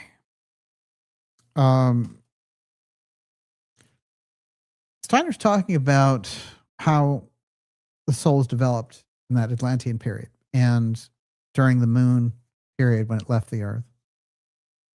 When the soul left the body, the latter continued to live something like a continuation of life. If development had progressed in this way, the earth would have hardened under the influence of its solid element. To supersensible knowledge, looking back on these conditions, it's evident that the bodies of men, being abandoned by their souls, would become more and more solid. All materials useful to man would have been used to fill the earth with the woody remains of embodiments, and human souls returning to earth would have found no usable material for which they could have united. Then an event occurred which gave the whole development a different turn. Everything in the earth, solid matter that could contribute to permanent hardening, was eliminated. Our present moon left the earth at that time, and what had previously contributed directly to the permanent formation of form in the earth now had an indirect weakened effect from the moon. The higher beings on whom this formation of form depends had decided that their effects should no longer come from within the earth, but from without. Higher beings, okay? As a result of this, a difference appeared in the bodily forms of man, of which must be described as the beginning of the separation of the male and female sexes. The ethereal human forms which previously inhabited the earth now gave rise to the new human form, their offspring, through the interaction of the two forces within themselves, the germ and the vitalizing force. Now their offspring reformed. In one group, such offspring, germinating power of the spiritual soul, was more active. In the other group, the vitalizing, germinating power was more active. This was caused by the fact that with the departure of the moon from the earth, and the earth element had weakened its power. The interaction of the two forces was now more delicate than it had been when it took place in one body. Consequently, the offspring was also more delicate, more refined. It entered the earth in a delicate state and only gradually incorporated the firmer parts. This gave the human soul returning to earth the possibility of uniting with the body again. It no longer revived it from the outside. For this revival took place on earth itself, man's soul now returning to earth the possibility of uniting with the body again. But it united with it and it made it grow. However, there was a certain limit to this growth. Through the separation of the moon, the human body had become flexible for a while. But the more it continued to grow on earth, the more the solidifying forces took over. In the end, the soul could only participate in the structure of the body in a weaker and weaker way. This decayed as the soul ascended to the spiritual soul mode of existence. And kind of an interesting bookend to that whole thing is Steiner talking about the reunion of the moon and earth. This is just a short one, but keep it in mind, it rounds out the thought. Now, you know that the moon will one day reunite with the earth. That point in time when the moon will unite with the earth again has been postponed for thousands of years by astronomers and geologists living in abstraction. But that is only a delusion. In reality, we are not even close to that point in time. You know that humanity as such is getting younger and younger. You know that people are increasingly developing their physical and spiritual development only up to a certain point in time. And at the time of Christ's death, when the event of Golgotha took place, people were generally capable of bodily and spiritual development up to the age of 33, which is the age that Christ died. Today, they are only capable until the 27th year. And there will come a time in the 4th millennium when people will only be capable of development up to the 21st year. Keep that in mind. There are all kinds of wild changes on board. And it's interesting because Steiner, in one of his kind of remarkable time capsules for us, says there'll come a time when humanity will use their voice to reproduce. So you will basically, and there's some indication, just like in puberty, when our voices change, when a man's voice will change going into puberty, there's some kind of developmental evolutionary track there that is going to emphasize dramatically our ability to speak, as it were, the vibration and the sound, and it's going to influence everything. That is a Steiner one. We'll keep that one Steiner prediction and see if it comes true. Miss Olivia, your final 2 questions for the evening. Okay, I'm going to bundle. I've got 2 bundles, and I'm not going to let it go. Yeah. Okay. So the first one is, and these are a bunch, Jonathan Kiner, the Dogon tribe said the moon was brought here once upon a time. Okay, we know how important the Dogon tribe is. Ray's story says the moon seems well engineered, perhaps too well. And Dr. D13 here says, yep, the moon is ET's gas station. We're a zoo full of lunatic monkeys. I love all those. Okay. You know, the one thing I will say is on the mystery track, the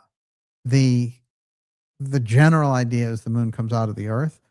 In the Gurdjieff work, it is a major fragment that smashes into another fragment, and you get actually 2 moons. One's bigger, one's smaller. The bigger one is what we know is the moon, and the other one, Anulios, is one we can't see now, but they were aware of in the Atlantean period.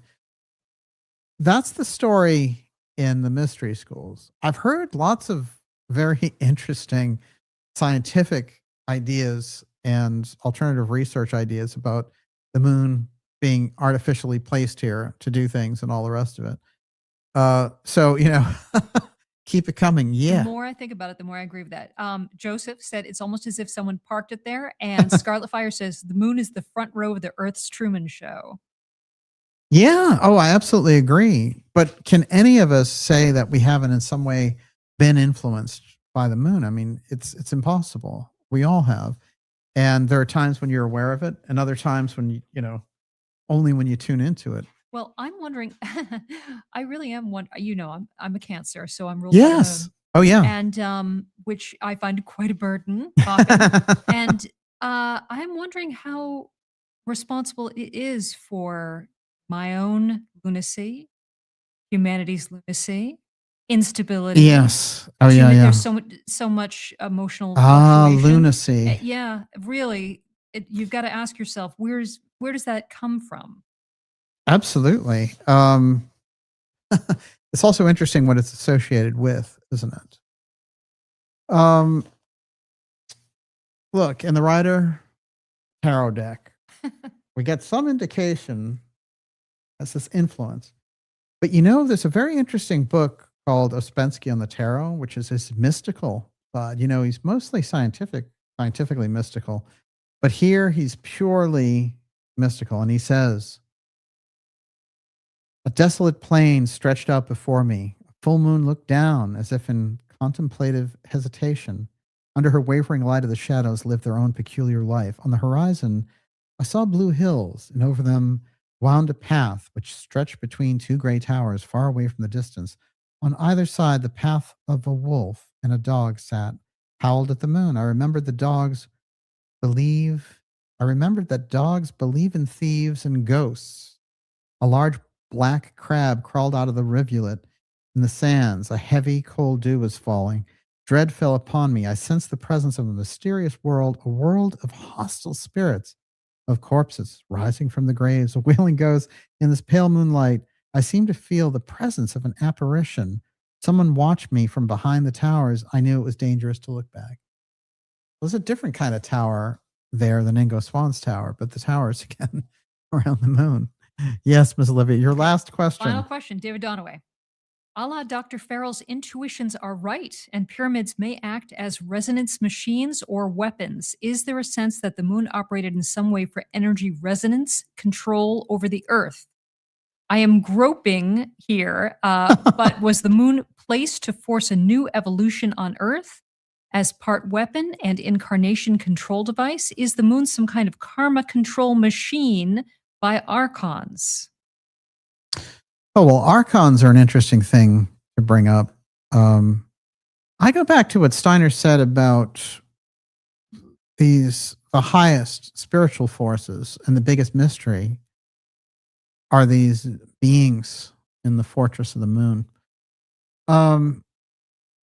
There's something there about the developmental track. And remember, a part of that developmental track and the other big secret in the mystery schools that was let out prematurely and then clarified by Blavatsky and later Steiner was about the eighth sphere. And the eighth sphere is what we see laid out before us so often now with the technology, with the virtual environments, and they're kind of creating an artificial astral zone, as it were. And I'm sure AI will become part of that, as much as that can be a positive or negative tool, depending on how you use it. But that aspect of the eighth sphere, again, like the Ahriman work, takes the Steiner work into the 21st century. And it's like he's seeing the forces that are going to come through the technology and dominate. And this is really what we're up against. In a way, I think we're lucky that we had this instruction from Steiner, but then it's all in how you use it.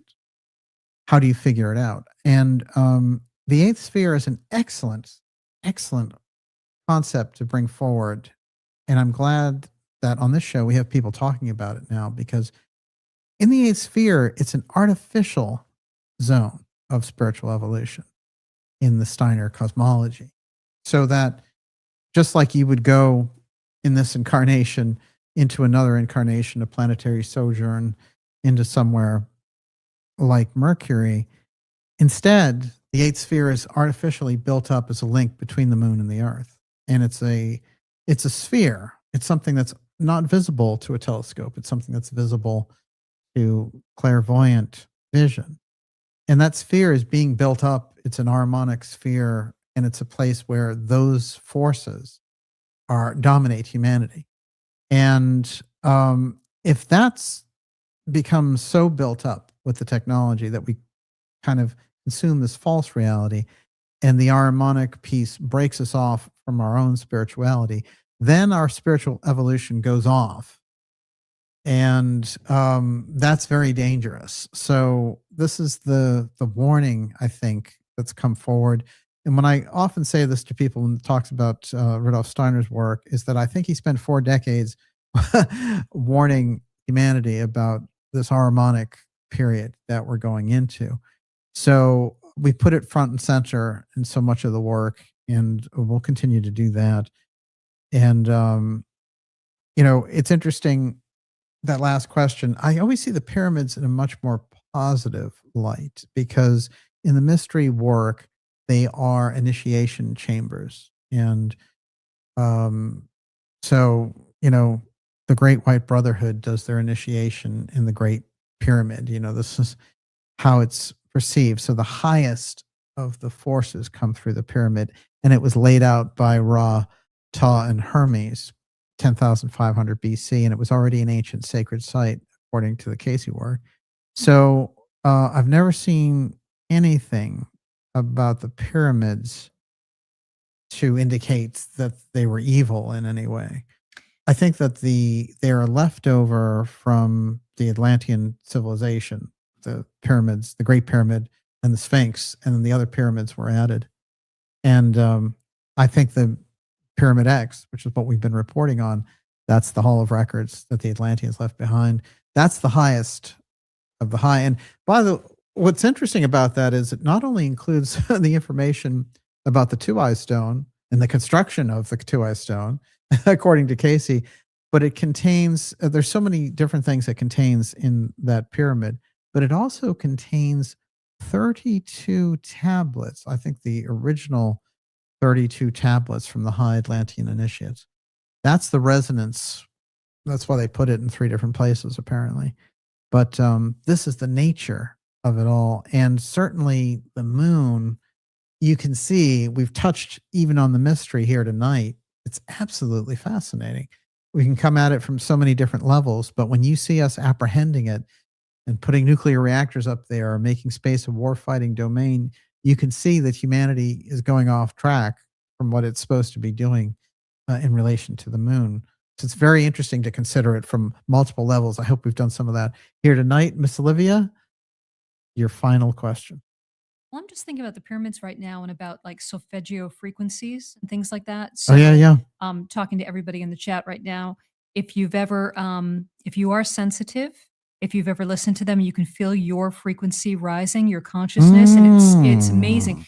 So I'm wondering about, because we've all seen the grids from the upper atmosphere with the pyramids, not just in Egypt, but around the planet, and how there could have been a grid in place that kept the Earth's frequency and the frequency of humanity's consciousness much higher, so that we were capable of peaceful interactions and yes. Oh, absolutely. And greater scientific breakthroughs, et cetera, et cetera.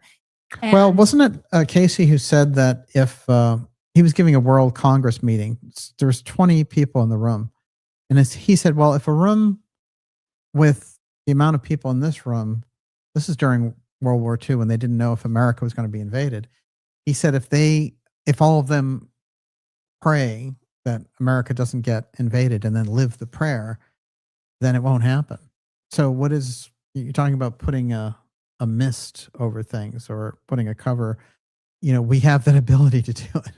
And Casey's pointing it out. I thought if everybody could sort of drop acid or like do no, seriously, that we'd get to this higher vibe and everything. But I'm just wondering, like these were frequency devices, right? Yeah. They were massive frequency devices, and they would radiate and interact with each other. And everybody's talking about ley lines.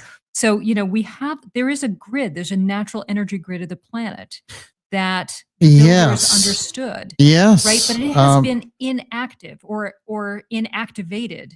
Right? Yeah. Or deactivated.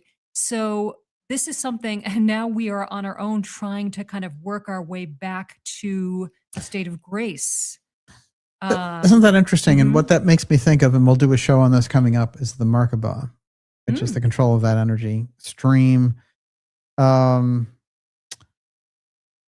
incredible. There's so much more to get to, but I think we're going to call it a night on that. Tonight, it's at 3 hours and a fantastic ideas room session here with you tonight. The work is there, and the mystery groups, anthroposophy and theosophy, Casey's work, the fourth way, they brought it forward and they brought it for us. And now it's level of how do we take it? And do we take it on as a culture, as a society, that foundation? And what does that foundation show us? I guarantee you there are loads of keys in that work. There's no question about it. And with that, Miss Olivia, your super chats. Okay, super chats are coming. All right. Super. Susurration, Tim Houston, Robert Wait, Scott. Susa Studio? What is it? Come on, go 80s as you do it. S39020, Mark Lingerfeld, Yes. JJ Loves Animals, Eurythmia is Fun, Karen Younger, Brian Whitaker, Ed Cooksey, Mike Brosnahan, Debbie McAdoo, Tantrika, Harry Zeri, Pilled NK6BD, and we had a lot of fan funding from Friday night also, which I'd like to thank everybody, but I don't have access to your names right now. Fantastic. We appreciate your support. We couldn't do it without you. And, it makes all the difference to all our subscribers. Thank you. And we'll try to deliver that kind of potent information to ensure your confidence. And I'll do some shout outs here as we go along the end of this special episode. How great it has been to be here with you. Amaretto Eyes, It is Olivia, start your own channel. Exactly. No, don't do it. Don't do it. Olivia, the ultimate 80s radio DJ voice. That's interesting. What a compliment. What is the movie Gross Point Blank, right? Mhm. They Oh, have yeah, the you're 80 right. radio DJ. Remember, we started this with that ain't no DJ. That was hazy cosmic jive. Thank you, DJ and Miss Olivia. Darcy, thank you, Darcy. Love you all. 1984, don't give up on love. That sounds good. Okay. Thank you, you guys, even if you are Russian intel. Someone was accusing me of Wow. being Yeah. Russian intel. Oh, I can't do a Russian accent. I do a German one pretty decent, but Guten Tag. Oh, hey, look. The TV series The Magicians has a mirror world realm, also a few episodes about the moon, and it actually made sense in an odd way. Jessica Rodriguez. Okay, The Magician. It's Bill Bixby, I think. Is it? It's like an old 1975 series. Oh, that's what something like Fox that. Mulder was watching when his sister got abducted. Remember? Oh, yeah. Mhm. That's right. Great job, DJ and Olivia. Johnny Ricardo. He's out there. Excellent. These devices are back, have been back. Interesting. Soldier voice. Yeah, I would agree. Good night, my friends. Peace and love to you all. Ivan Langley. Terrific.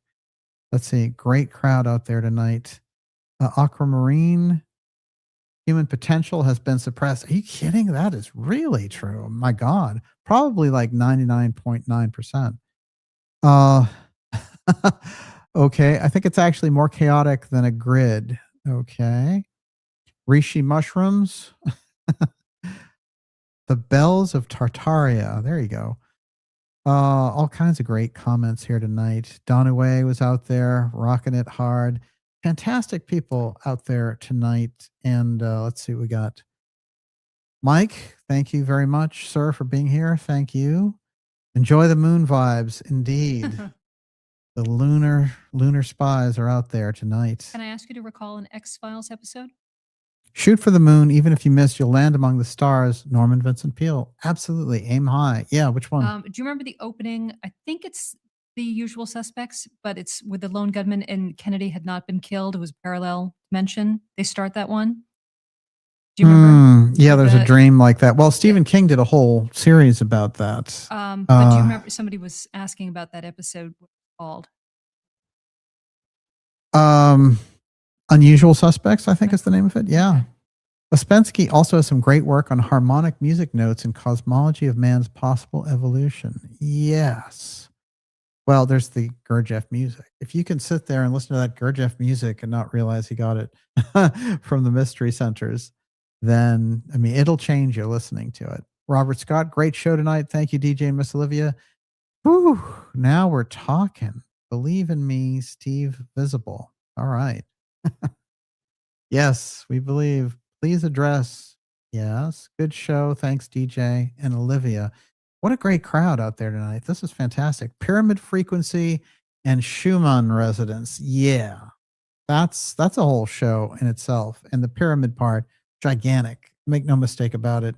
The revelation of our time is the opening of the veil on the pyramid. And I have no doubt that the pyramid predictions are coming right into this period, which is why we get such all-stars to draw from as we have tonight, like Rudolf Steiner and Gurdjieff, Ouspensky, and others. These people have shaped such an interesting story for humanity, but I followed them a good deal of my own life, and their work has never... Well, you know, it's interesting because you always look for quality work in life, and there's so much quality in the things that they tried to do and the things that they brought forward. So just think of somebody like Steiner and the kind of multiple lives that he led, but the influence and the impact over time. So that's how it works. When you get up to that level, you start operating almost as like 5 or 6 different people. So that was a great X Series episode 215, Covert Moon Wars. We will see you all next Friday with a special interview. And then we'll be back with you with a new X Series episode the Friday after that. But watch out. We're going to be there for you. And it says end broadcast, but after all, Never really ends. it never really ends. never let it be forgot. Once there was a Camelot, and there certainly could be again. So we just keep our mind bringing it into reality, because thoughts are things after all. We'll see you all next week. God bless everybody.